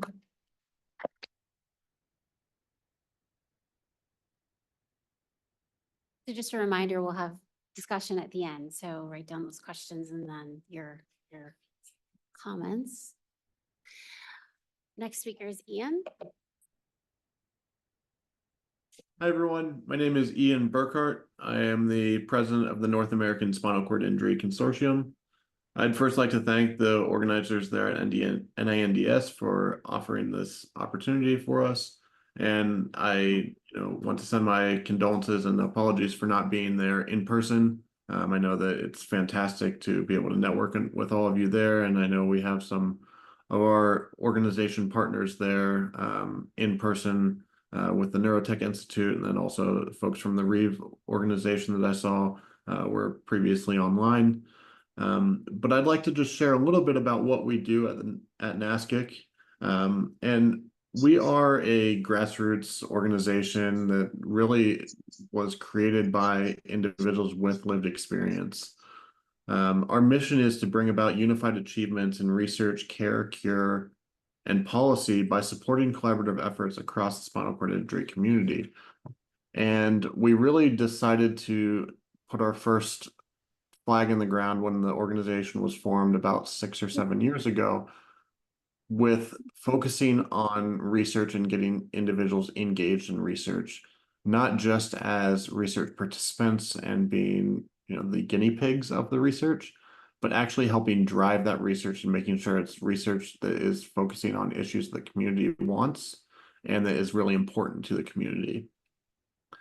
To do this, we have our project review committee that ensures that all engagement is authentically represented for the community, and this helps combat somewhat of some tokenistic efforts that can be done when funding agencies are requiring someone with lived experience being a part of the grant, but it's viewed more of just a checkbox like was mentioned in the talk previously versus that true engagement. And in order to do that, we have a group of individuals. This is roughly 10 individuals on our committee, all individuals with lived experience. The vast majority of them are living with a spinal cord injury themselves. And then we also have some caregivers and then also some clinicians that have worked closely with the field and with individuals with spinal cord injury.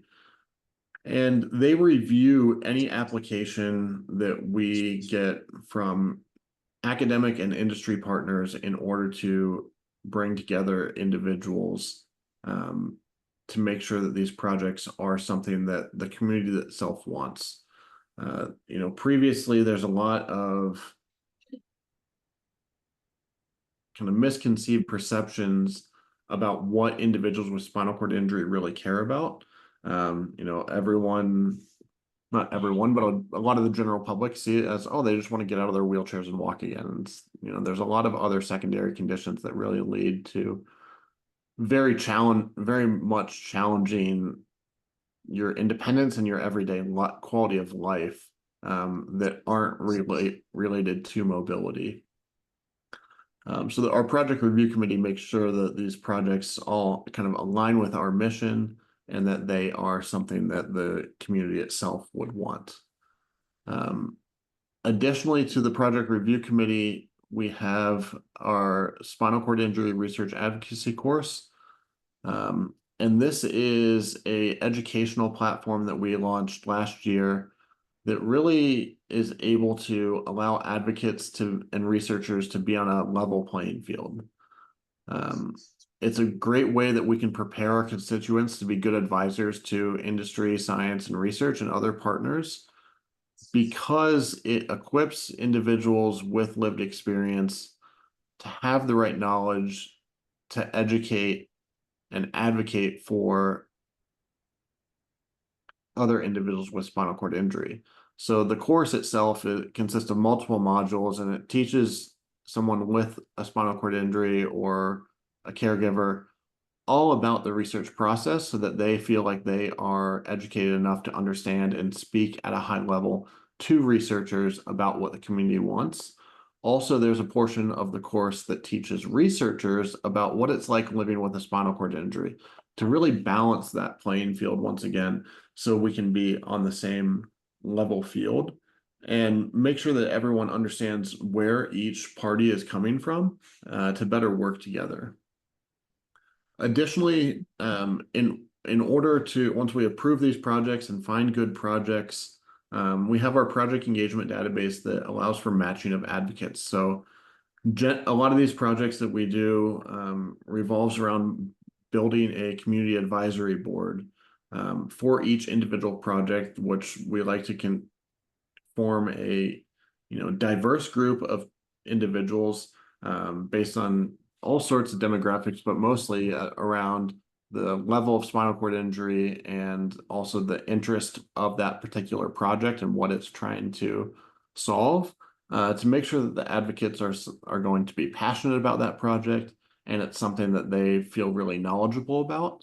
So that way we can kind of get the most out of our advocacy and the work that we're doing with these partners to make sure that we're able to really push forward any improvement in care, cure, and policy in the spinal cord injury field. And, I think that that's one of the big challenges generally when you're trying to have patient engagement, is making sure that it's not a tokenistic and checkbox approach, but it is something where there's very good feedback coming from both sides of the conversation, and trying to acknowledge that there is a distinct power imbalance between researchers and individuals with lived experience, and give people the knowledge and the power to understand that they can speak truthfully about their own individual experiences and the experiences of others in the community, in order to share that knowledge with researchers, and then also allow researchers to understand where the community is coming from, and making sure that there's a good dialogue between both parties. This really allows for authentic representation of the community as much as possible, and we do that in order to make sure that the projects that are being funded and that are being worked on are something that is in the end going to positively impact the community as much as possible. So with that, I think I'm just about up with time. But I would like to mention also that, our organization is, almost, I'd say it's 95% run by individuals with lived experience, with spinal cord injuries and caregivers. All of our officers are people with spinal cord injuries. Our executive council is full of individuals with spinal cord injuries and caregivers. And so it really is something where we're, trying to level the playing field as much as possible, as far as giving individuals that live it day in and day out the ability to then amplify that research and have a bigger impact. So thank you so much, and I look forward to our discussion. Thank you, Ian.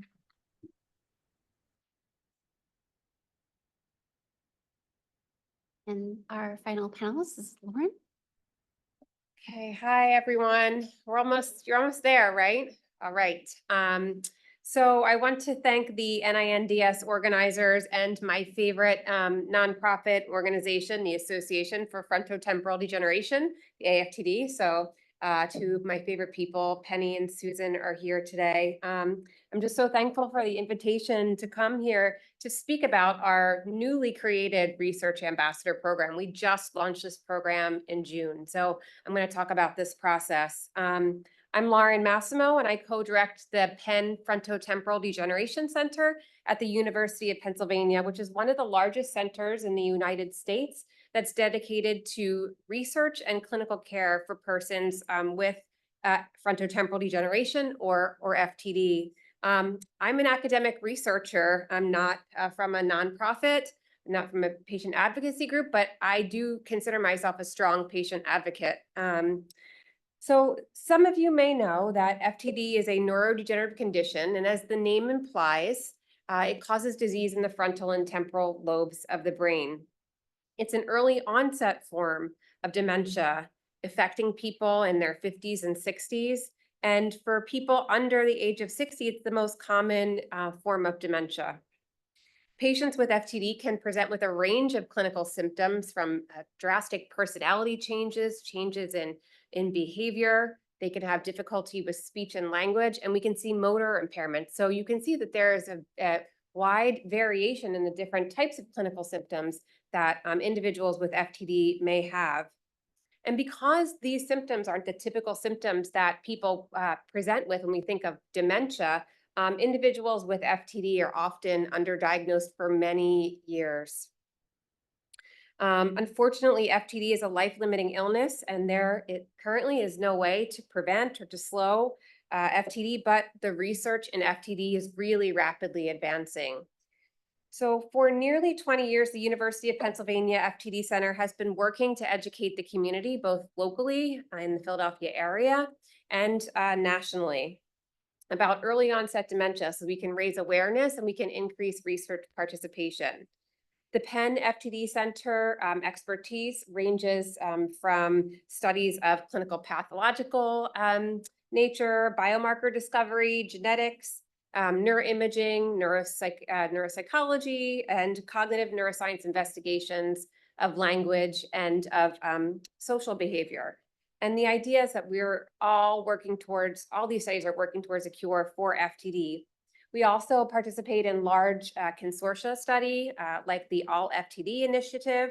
And all of these mechanistic studies, the observational work that has been done has really led to a really exciting time in FTD where we have clinical trials that are available. So there are several clinical trials that are very promising, but the problem is that we are having trouble enrolling participants. So now that you have some of that background, I want to tell you a little bit of a story. I met a very motivated care partner whose name is Wanda about 1.5 years ago. Wanda comes from a family where there are multiple members of her family that are affected with FTD.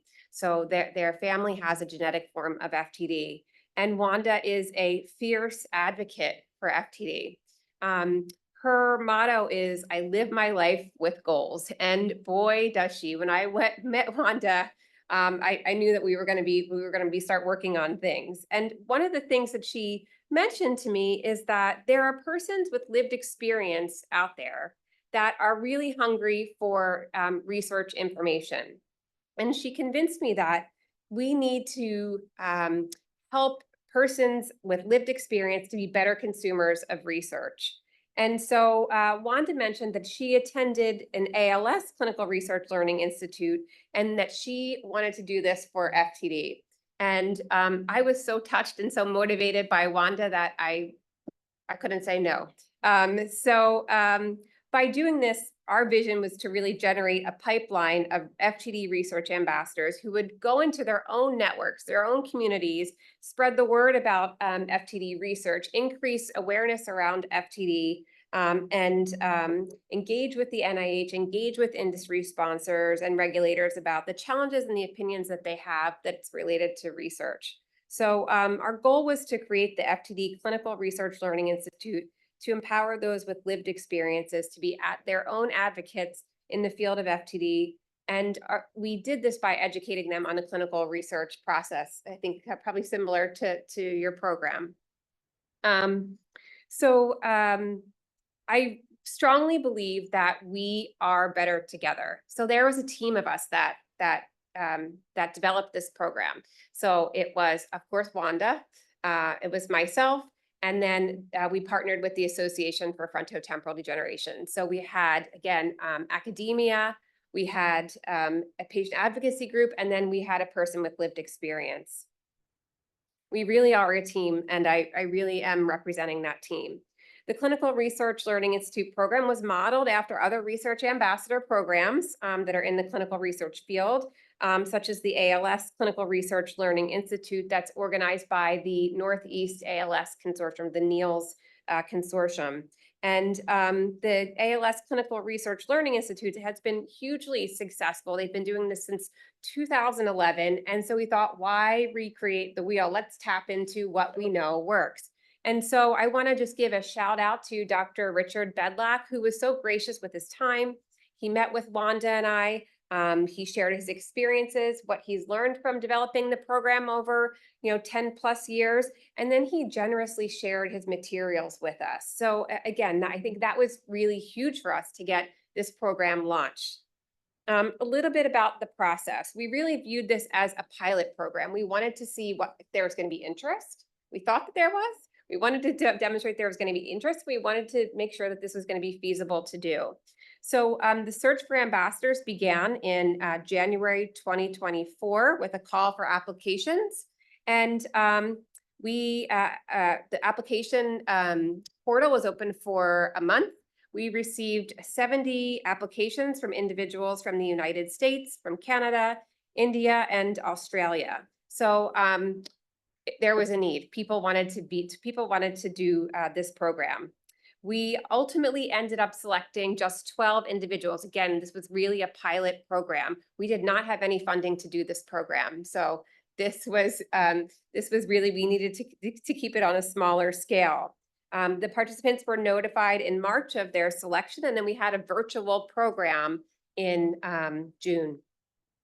So for the virtual program, our presentations, the curriculum included topics like the intersection of observational research and clinical trials, right? Observational research is so important, right? And it can feed and help us learn and help us with the development of clinical trials. And I think that people really need to understand that. There was also a session on the logistics of conducting clinical trials, what some of the challenges are conducting clinical trials. We talked about the phases of clinical trials and drug development. There was a session on ethics. And then there was a session on opportunities and tips for FTD advocacy. So again, we wanted not only to provide our ambassadors with the education, but we also wanted them to feel empowered so they could go out and to educate the community and to be engaged with other folks doing FTD research. So the ambassador program was really designed to be more than just a one-day event, right? We want to keep the momentum going. So to do this, we will hold quarterly meetings, with our first meeting that's going to be held in September. We have monthly newsletters that shares what the FTD research landscape looks like and new research. And we also see ourselves as a pipeline for feeding our research ambassadors opportunities to interact with folks like industry, NIH, and other researchers. So the Penn FTD Center and the AFTD and Wanda, we're going to continue to work on developing this program to increase awareness and knowledge of FTD research. And I love this quote from one ambassador. I'm hoping that with this certification title, that I can be placed in conversations where I can advocate with entities like NIH, NINDS, and FDA. So we are really hopeful. We think that we filled a really important gap in FTD research, and we anticipate growing this program and growing our cadre of ambassadors. I'm hoping one day we'll reach 400. That's a great goal to set. Wait till I tell Wanda. She really, like I said, she really likes to set goals. But we really think that these FTD research ambassadors are going to make a huge impact in FTD research. So thank you. Thank you, Lauren, and our speakers. So again, we wanted this to be a discussion. So if you have questions or if you have your own programs that you want to share tidbits out of, if you're developing something, please step up to the mic.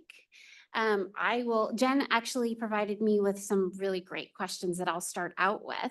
And I'm really excited about this one. So I'm going to jump to number 4 that she gave me, which is how do you prepare both organizers and the people with lived experience, the ambassadors, to have fruitful discussions in the meetings that they're joining?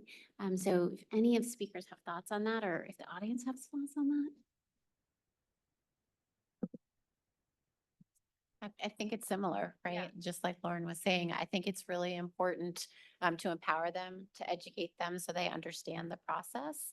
And they feel more confident in how they're showing up, and also set those guidelines, right? As you set up the interactions, making sure that the roles are as clear as they can be, right? As you facilitate those conversations, right? Just setting those, as Ian was saying too, right? That concept of a level playing field, as much as we can level that playing field. Yeah, I would say, I mean, even during the application process, the expectations, right, I think are clear, clearly set. When we were also selecting presenters, so folks who were going to deliver the curriculum, right? These were mostly FTD experts. It was really important that we made sure that the presenters were going to be communicating the information to a level that would be easily understandable for people that have never been engaged in the research process before. So one of our sessions was actually on statistics. Like, I mean, so we really had to look at that content and say, this content needs to be delivered in a way where people who have never, don't know what a t-test is, can understand kind of what that means. So I think that kind of the level at which you deliver the information was really important. And we had one-on-one conversations with our presenters. So there was a lot of planning that goes into this. Ian, did you have anything to add, or should we go to the next question? Yeah, I would just add that it's great to make sure that, you're. Thursdays at 10 on TBS. It's great to make sure that you're using common knowledge language between all of the partners, because you don't want to be talking about something that's going way above someone's head. But I think also just education can be really helpful to make sure that people understand what they're getting themselves into, but also feel comfortable asking questions for things that they're not quite sure of. Great, thanks. We'll start with the first question, and just remember to say who you are and where you're from. Absolutely. Thank you, guys. Just want to, again, first and foremost, say thank you for the incredible presentations. My name is Brian Canavan. I serve as the Vice President of the Neurotech Institute in Ohio. We're a newly formed independent 501c3 aimed at cutting the time between discovery and approved medical device. I want to say personally thank you to Ian as well as a shout out, who serves as one of our ambassadors. The Neurotech's, all of our research is guided by those with lived experience, and Ian is incredible. So the question, a little bit aimed at Ian, but would love to get all of your feedback. Ian, one of the things that I think you do really well, serving as an ambassador for the Neurotech Institute, Unite to Fight, the consortium, Reeves, I don't know how you find all the time to do all these things, but you do a really good job of serving on many different groups and kind of being that uniting voice. So I wanted to ask, I guess, one, what do you feel is the role as an ambassador, and how best practices have you felt like your role serving as a connector between different nonprofits, academia, advocacy on the state level and national level, and just giving some advice maybe for those on how you do that so well? Yeah, I think it's really goes back to one of the founding forces behind the North American Spinal Cord Injury Consortium, was to make sure that there's not two groups in different parts of the states or within North America that are working on similar problems that have no idea that each other are working on it.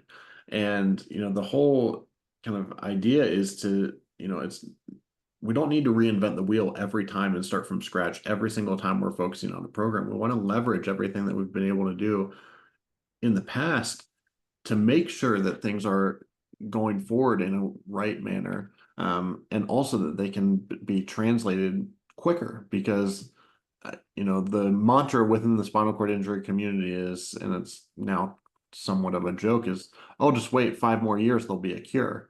And it's like, okay, well, 5 years comes and goes multiple times for a lot of people, but being able to leverage everything that's been done historically, I think, is really important. And then also combining groups and doing that matchmaking between aligning people that are working on similar projects, so that you're not just working in silos, is really important. Thank you. We have a question from the chat. Yeah, we actually have quite a few questions and comments, but I'll start here with,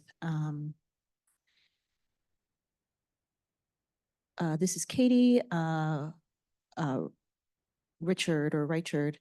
This is for Ian. I'm curious about advice for how to connect with people in that early post-injury phase, when there may be unique opportunities to get involved in research, but when there's so much to manage in terms of rehabilitation workload, social, psychological, emotional processing, not even knowing what outcomes may be important to an individual, etc. Yeah, that's a great question, and it's really tough because with the vast majority of spinal cord injuries are traumatic and, abrupt onset. There is just so much being thrown at you. It's really challenging. And so, you may not even be at a point where you're wanting to receive information. You're still kind of coping and dealing with this big adjustment in your life. But the best thing to do is be able to at least connect to some sort of organization or some sort of a knowledge base. So that way, when you do have questions, you know where to turn. That's a future project or one that's kind of ongoing right now that we're working on, is really being able to collate good resources as much as possible for individuals. So that way they know exactly what they're going to be approaching. It's really important to make sure that individuals are able to get the information that they need when they want it, and also even sometimes before they want it, because they'll need it later. But I'd love to hear what both Lauren and Mary Margaret have as far as, with their different conditions. It definitely is differing, but it's always just, drinking from a fire hose of so much information that's out there.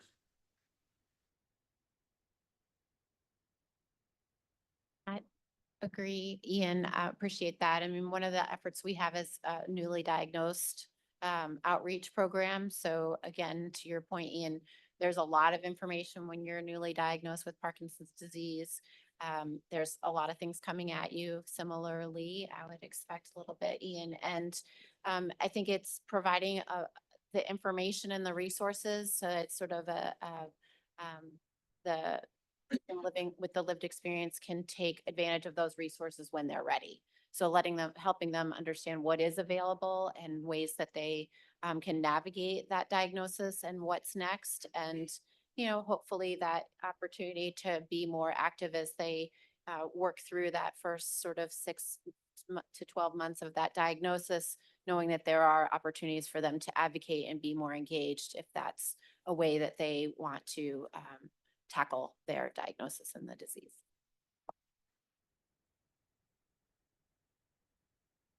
Take another one from there, or do you want me to go? Yeah, go ahead. You can answer it. Right. Hi, Paul Gross from the CP Research Network. So this is a bit of a swirl of my past questions between compensation and training and power imbalances and whatnot, but I find that what we're doing reasonably well is getting questions that investigators have that have been vetted against a truly developed community set of priorities. But like Penny said, it's pretty much so a laundry list. And I'm wondering if anybody's developed a great way to get community members really involved really early in truly defining questions, because there's all those educational issues. And what I find is I can get people involved episodically and reactively, but I think there would be a lot that could come from something that is more at the generative phase, as opposed to trying to do pairing and vetting and things like that. So I'm just curious if anybody has found a process that works with all of those other challenges and constraints.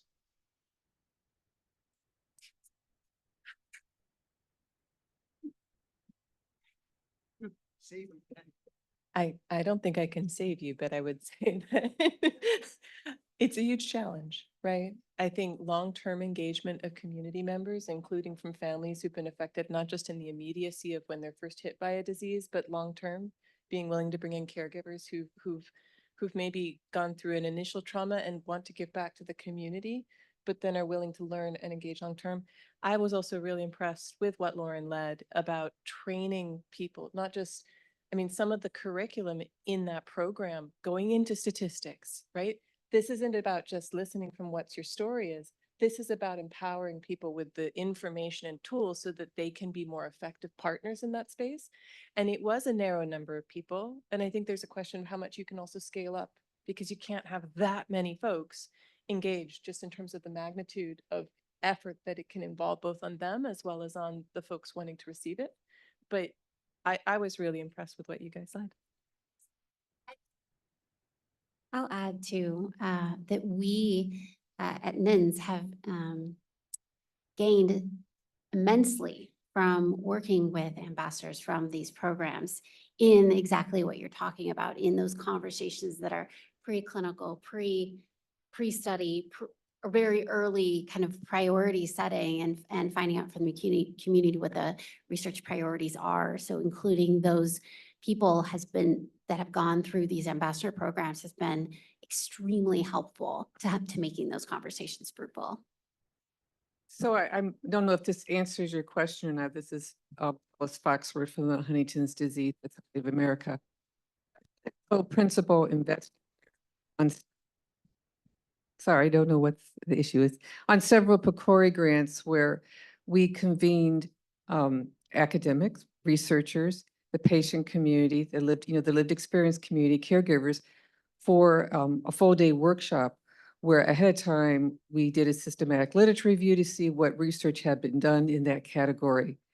And then you had done some surveys ahead of time to the community on what areas and topics of research were of interest. And then all these stakeholders were together for a day where then through a series of exercises and programs, we were able then to devise a list of, from the bottom up, that this is what the community is saying the research topics that they're interested in. That then gets turned into a report for PCORI that I hope is used by PCORI when they're evaluating contracts and grant opportunities, that they're looking at the list of research topics that have been generated from the bottom up, that the community says, this is what we need to be researching, and that they're awarding those grants based on that. So I don't know if that was what your question was or not, but.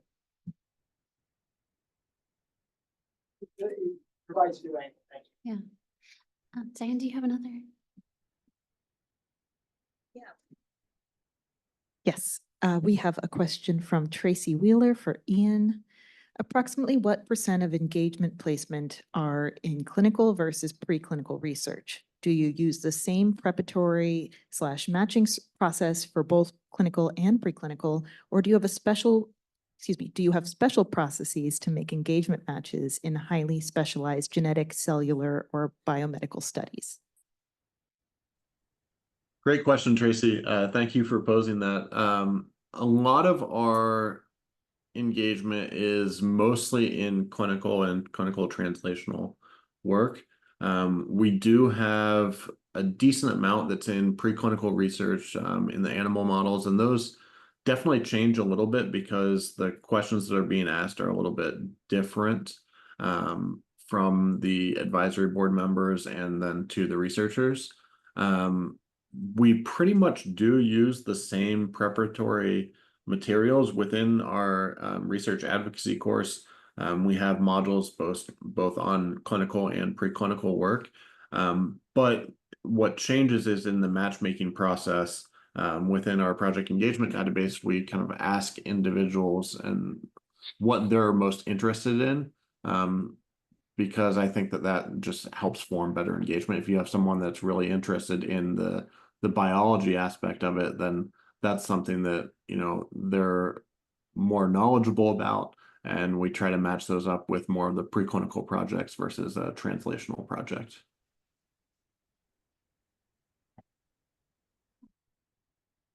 Hi, everybody. Laura Lovers, Cure Epilepsy. I have a practical but perhaps somewhat sensitive question for you all. Clearly, this is such an important topic, and you have invested tremendous resources in building tools, toolkits for people to be engaged, and that's lauded. how, you know, everything we do takes time and resources. How have you approached donors? How do you resource this for groups that would want to think about doing more? What have the challenges been? Is this readily received? What kind of advice can you give groups as they think about this and then think about the resourcing for it? I am like all ears right now, and I would love, I'm really here to learn because our program is in its infancy. So we did not, as I mentioned, we did not have any support. We did not have any funding. It was manpower hours. And the passion that we all feel for this initiative. If anyone has a large pocketbook out there, lmassimo@upenn.edu. I think it's a great question. I mean, I think it's a little bit of a chicken and the egg, right? And goes back to sustainability and the investment, right? So we've had a program for a while. We have a lot of resources aimed at this with staff, both on the programmatic side and the volunteer engagement side. But it does help support, keeping those relationships. I think Edgar said this in the last session, keeping those relationships going with industry and other partners does help sort of build that momentum and the flywheel.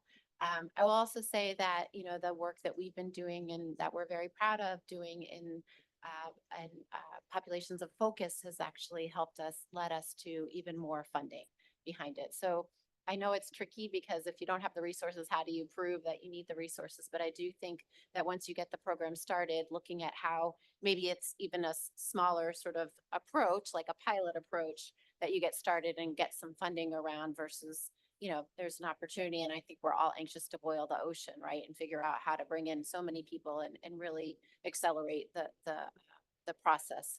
But perhaps starting with a smaller group might help build some momentum and funding. I have a follow-up question to that. I- Oh, go ahead, Ian. Yeah, sorry. I'd just like to mention a little bit for us on the funding aspect, how we have attacked this as, multi-pronged. Our research advocacy course was funded greatly in part by the Nielsen Foundation for Spinal Cord Injury Research. And they've been a huge partner of ours since our inception. Really historically looking at the problem of solving clinical trial recruitment issues, because you can have all these great projects, but if you don't have participants to be in the clinical trials, then you're not going to go anywhere.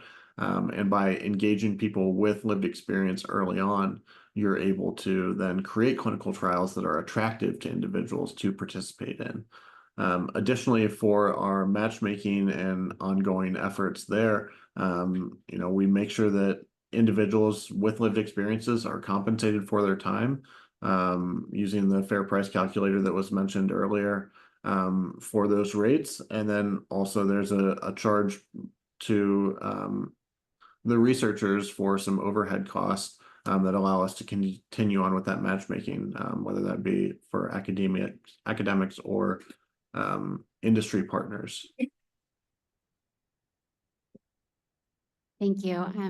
I just have a follow-up add on to that question, and really to the audience too. If you have an answer to this, raise your hand. So you all have different models. There's an asynchronous course that you can take. There's in-person things. There, even from the audience, we heard of a day-long discussion and a kind of an immersion with scientists working together and learning that way. And as you're thinking about launching something,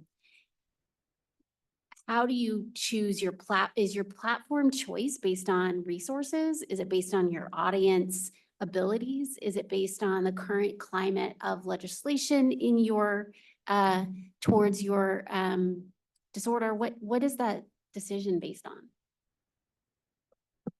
I can, with the FTD Research Ambassador Program, it was really resource driven. Like I said, we did not have funding for this pilot to go about. launching the program, so this was a virtual program.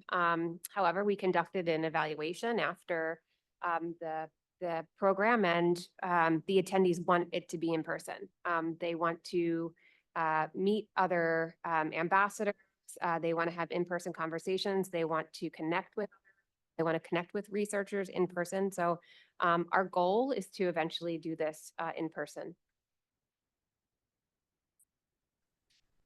For us, it was somewhat similar as far as we wanted to make sure that it's really a platform that anyone can gain access to. So our research course is available on desktop and mobile, but we did it mostly virtually because that's where our individuals are, and we're so sporadically placed geographically. And also it's can be really challenging for individuals with spinal cord injuries to travel as well. So that was our main driving force, but we do make sure that we kind of balance kind of asynchronous with synchronous communication as well, where we have webinars pretty frequently, and open up the end of those for just questions and answers, to make sure, and those are then also recorded for people to watch at a later time, because everyone that's participating is really balancing a lot of other balls in the air with just living their life, and not everyone wants to be an advocate full time. I think a quote I saw not too long ago is, I'm not an advocate because I wanted to be, I'm an advocate because I have to be. And I think that can go along for anyone that's here. It's, once you learn about some of these struggles, it's really something that you feel so passionate and working towards. But just giving anyone the information and power to be able to then share their own experience and leverage that further, I think is really important. Yeah, I would just add one, we did do, as I mentioned, for the Black African American community, we did it in person last September with the idea that there was a lot of momentum, and the being in person was very powerful. We've learned it was too long, too many days, which was, difficult in a lot of respects. But the idea with that and bringing them together in person is now that they're going back to their communities and then starting similar smaller group settings in those communities, Chicago and North Carolina. So we brought them together, and the idea of problem meeting in their own communities and creating, little networks from their connections and some of the other work that we're doing. So knitting those pieces together. So we'll see. We're planning Chicago and North Carolina, so we can let you know how it goes. I have an internet question, and then we'll go to. All right, we've got kind of two questions that seem maybe brief, so I'll fold them into kind of one. So James Salter asked, how are your organizations funded? And Janet Thompson asked, is there an ideal mix of advisory council members, individuals with lived experience, and caregivers?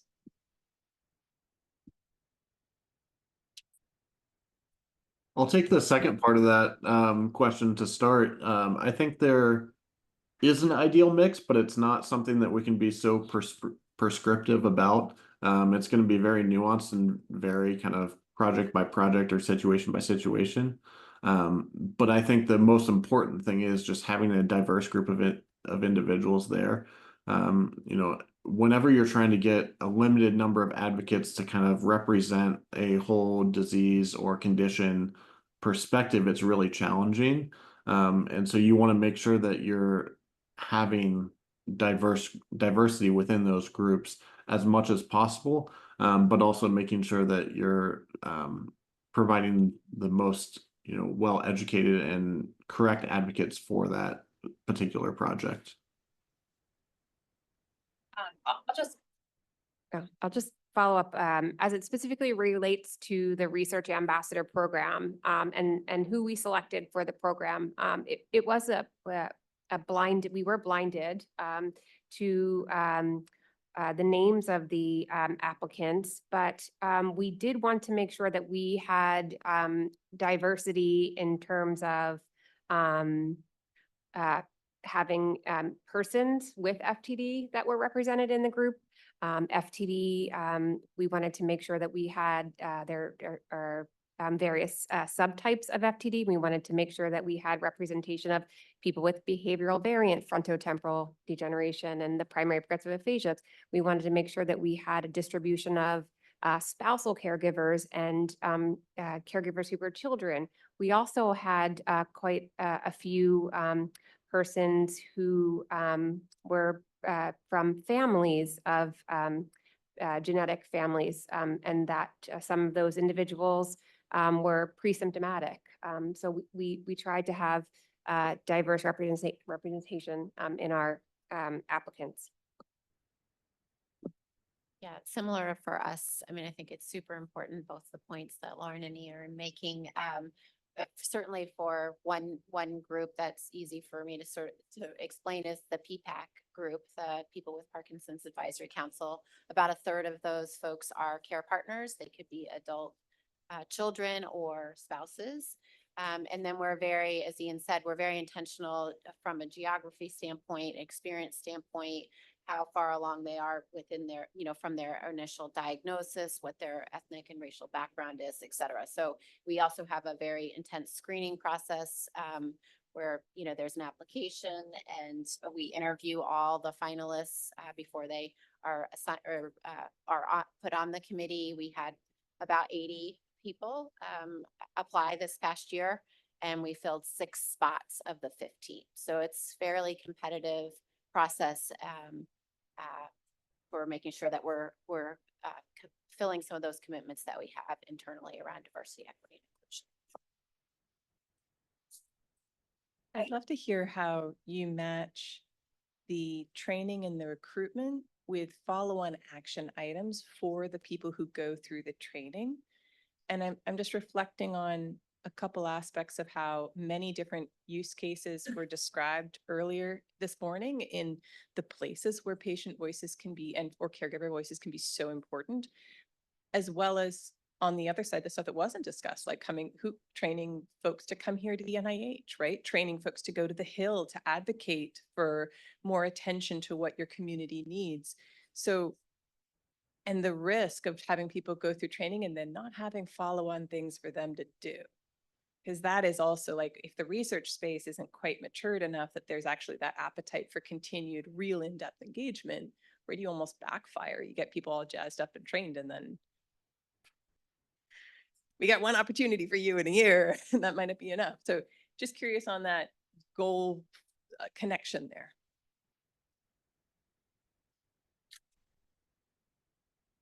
Ian, do you have something you want me to jump in? You can go ahead and then I'll follow up. Okay. I think it's a really good point. And one of the ways that we balance that is we do offer opportunities for people with Parkinson's to be engaged in other ways, right? In their community, they can be involved in our walk program if they want to get together a team to support that. They can also be speakers. We do a lot of on the ground seminars, symposium, et cetera, right? We're bringing people into the community to talk about certain parts of navigating Parkinson's disease. So there's an opportunity for them to engage there. We also have a field network. So we have volunteer opportunities on local boards. So I think it is tricky, but making sure that there's some action for them to take is really important, so that when that, true research opportunity comes back around, they're still engaged. We also do quite a bit of outreach through some of our, we have a very longstanding hospital care sort of program, and trained a bunch of ambassadors to share our materials. Again, as I mentioned before, a third of our population will be in the hospital, whether planned or not, to make sure that we have better outcomes. So it's really thinking about, I think it's a really good point, right? To think about other ways you can keep them engaged and connected to the mission as those opportunities arise. I think this will be our final question or comment. Well, thank you all for this. I'm Lisa Detton Cooper with National Council of Dementia Minds. I'm pretty new to the second week in the job, but I really appreciate hearing about the programs that you've developed to empower, to train research ambassadors, the patients, the individuals living with the conditions.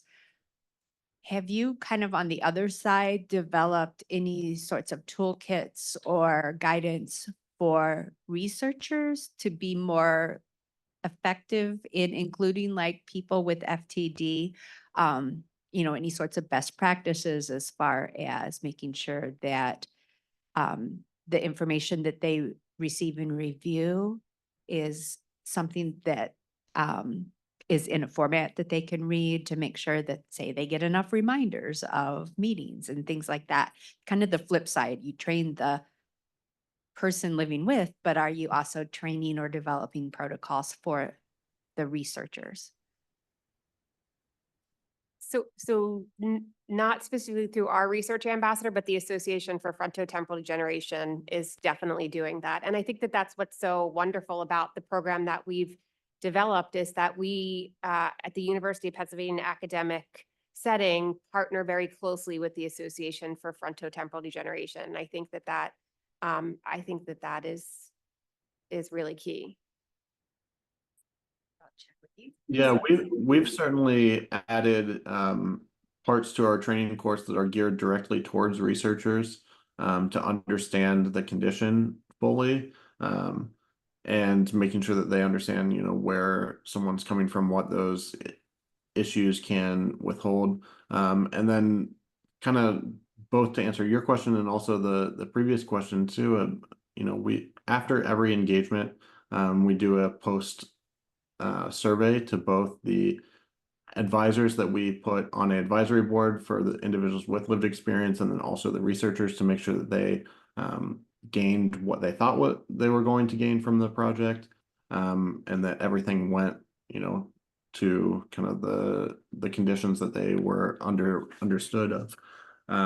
I think it's really important to make sure that you're always looking back to making sure that what you're implementing is right. And we find that, through that, we have constantly changed some of our placements, strategies, and how we put individuals together with different research projects. Okay, before I invite Walter back up to give general thank yous and comments, I want to thank our panelists, not only for your presentations now, but for doing this. It's so obviously important and impactful to me, and I think everyone else. So thank you for making your programs.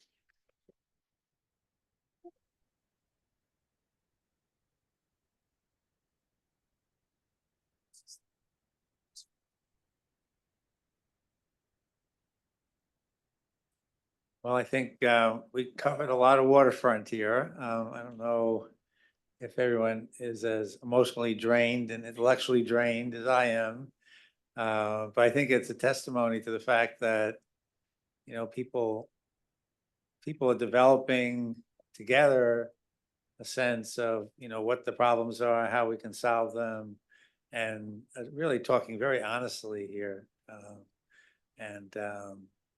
I guess from my point of view, I see a lot of different groups struggling very similarly.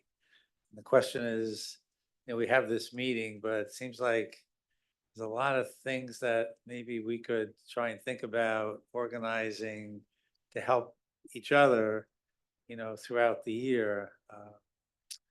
I'm struck by the presentation about developing outcomes for the creatine mutation. And, I was just at Angelman's Foundation. They very similar issues with their kids, and they're doing the same thing.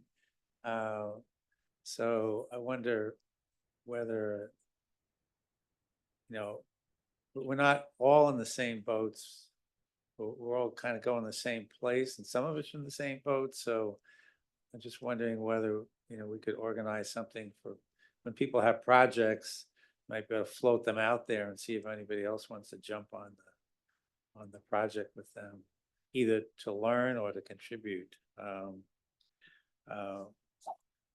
I guess I think the take home points for me are that as a group, we have really strong leaders. People are really passionate about what they're doing, and I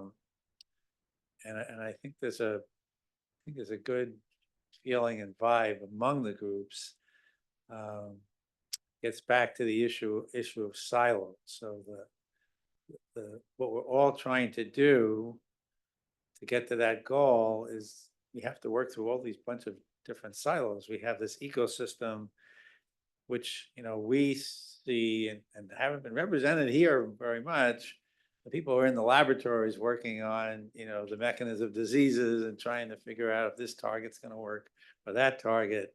So way to the left, you have the investigators who are toiling away, and they could benefit a lot from the interactions with these groups because, as we said in the beginning, what really motivates people is that sense of they're being able to contribute to a bigger effort, and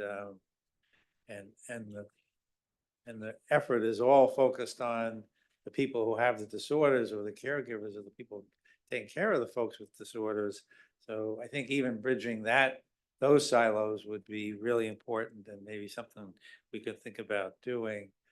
A lot of those things are probably done better locally than they are, because it's not really one group that represents all the scientists, but I would say that each of the groups could consider in their local environments, who are the folks you call, and you all have scientific advisory boards, and they would have contacts to the people who are, sitting at the bench. And again, capturing people in the earliest stages of their careers is something that you should not underestimate your power to do that. I think we learned, I think today that we, as a group can feel good about sharing ideas in this kind of safe space that we created with the nonprofit forum. We're not all talking about the same thing, but I think we all kind of understand where each other is coming from. And I think everyone, I thought the vibe was that we were really inclusive of everyone's ideas. Sometimes they mesh with ours, sometimes they were a little bit different. Everybody has a little bit of a different flavor in what they're trying to do.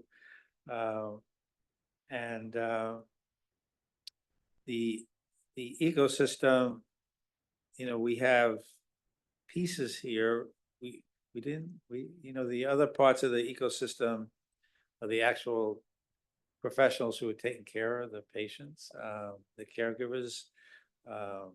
That would be another group to consider bringing in the future. When I was coming out, the people who took care of the patients were the same people who did the research. That's not exactly what happens now anymore, because the clinical research become so sophisticated that it almost is a career in and of itself. And so to try and understand, when you're talking about outcome measures, what are the statisticians thinking? Because really it's the statisticians that are the drivers of what outcome measure is going to be used in any kind of a trial. And so those groups, which we don't usually think about so much, are also, worth thinking about including as we go forward. We talked about particularly, how we work through to develop therapies, and I think pretty clear that the FDA is really on our side in all these endeavors, and certainly I could say from the NINDS side, we've had just tremendous relationships with the FDA over the last couple of years, and I think we can also, our program directors, when you're working in that space where you're trying to get ready to the FDA, our program directors could probably offer advice to help you with that as well. Suma Babu talked a little bit about that, end zone of trying to get the healthcare systems involved, and in the development of actual pathways for people with ALS to, get the best care, also get involved in research. That's a whole nother area which is, driven by priorities that are somewhat shared with us, but sometimes are not, particularly on the financial side. And I think we are seeing, and you're probably going to be seeing as well for many of the rare diseases, that as we develop these therapies, unless the costs come down, we're going to have real trouble getting them out to patients. And if that becomes a problem, we're going to have real trouble getting any companies interested in actually working to bring them to the FDA.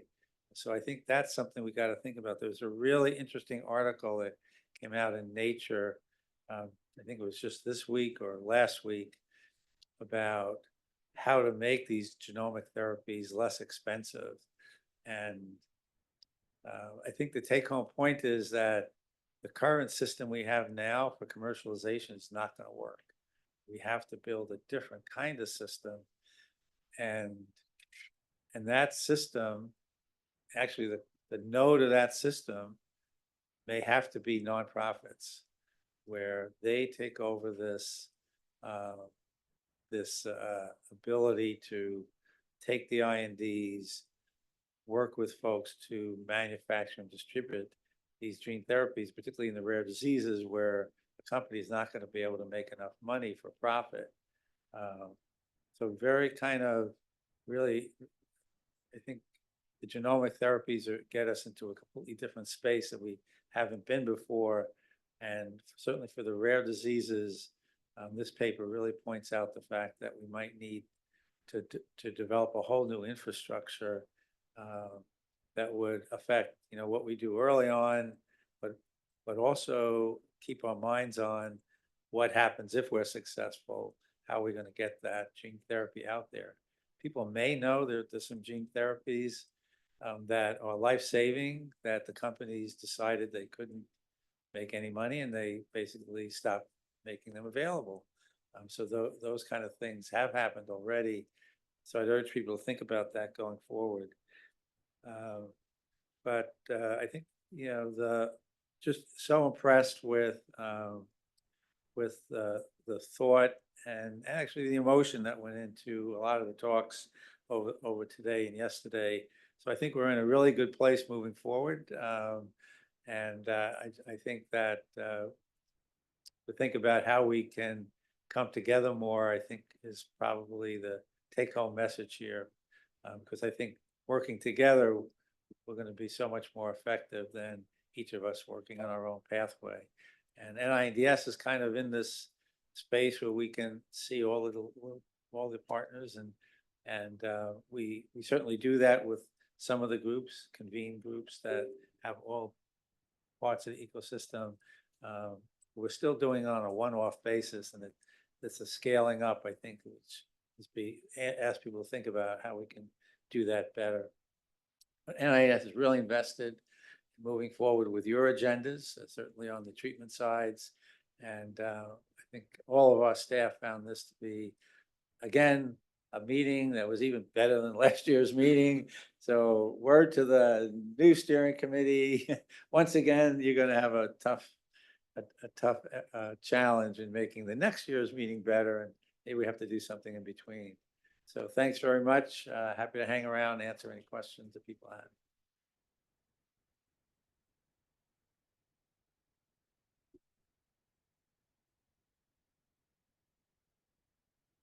Questions?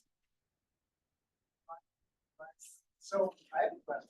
Yeah. We still on, should I get the microphone? Go ahead. Yeah.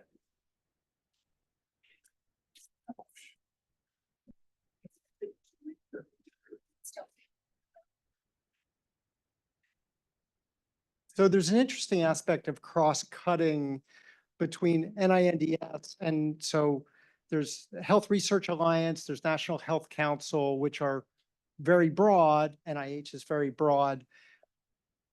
I'm just curious if you, I come here and I connect with people and I see these opportunities. I've done some other things sort of separately with groups that are the same structure and whatnot.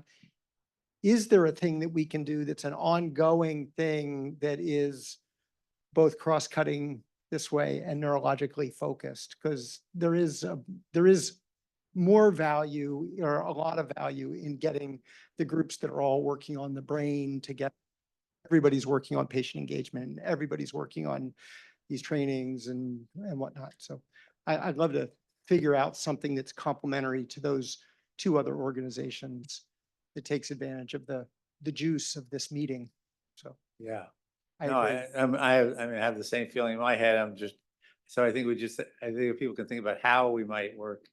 I mean, we want to make it, anything we do, we want to make it useful.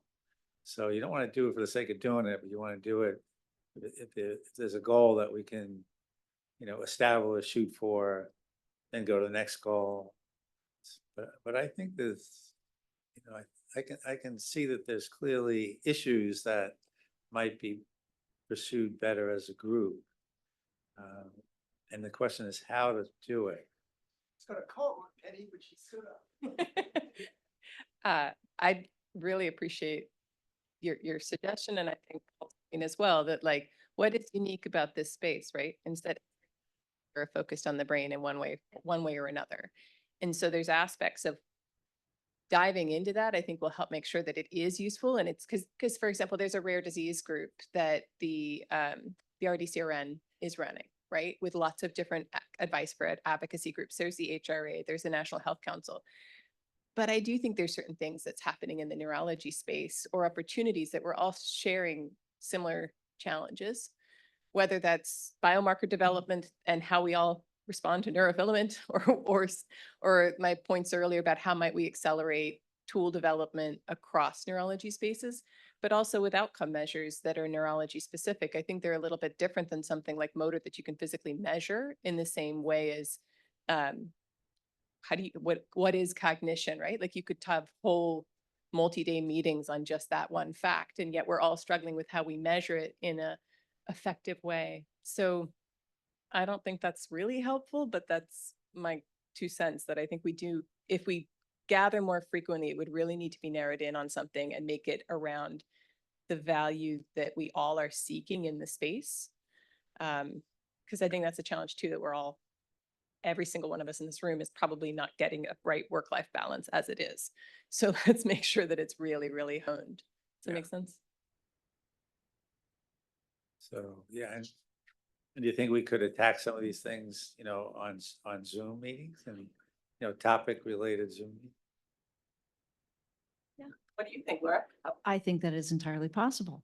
I just want to add that I had the great opportunity to be at the National Academy last November and hosted a panel discussion on people with lived experience with devices. We had people from Parkinson's community, we had people from major depression, and of course the epilepsy community. And what has evolved from that is something called an action collaborative. And the Academy continues to be involved and bring people together to talk about what can we make actionable out of that panel and out of that entire meeting. So maybe that's a model to look at for this community, to think about how do we all need whatever it is we do to be actionable. We don't really want to sit in another meeting and just talk. Right. But maybe that's something that we could explore as to how do they execute that and what are the outcomes, just as a model system in case, it could be applied here. Just a thought.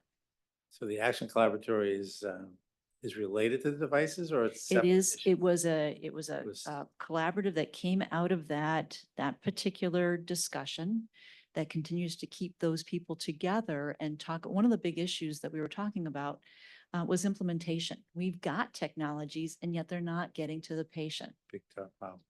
So how do we, that group was taking on that charge of talking about this and trying to figure out mechanisms to make it happen.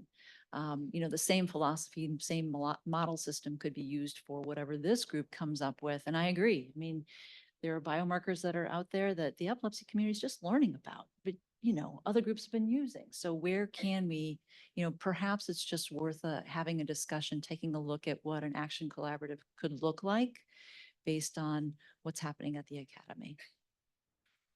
Good. Well, good. Why don't we all think, and so we'll send emails around and see what do we come up with. something. Yeah, it's got to be doing something. Yeah. Right. All right, well, thanks again, everyone, and enjoy your trip back. Hopefully, no troubles with the airlines or the computers. All right, take care now. So there.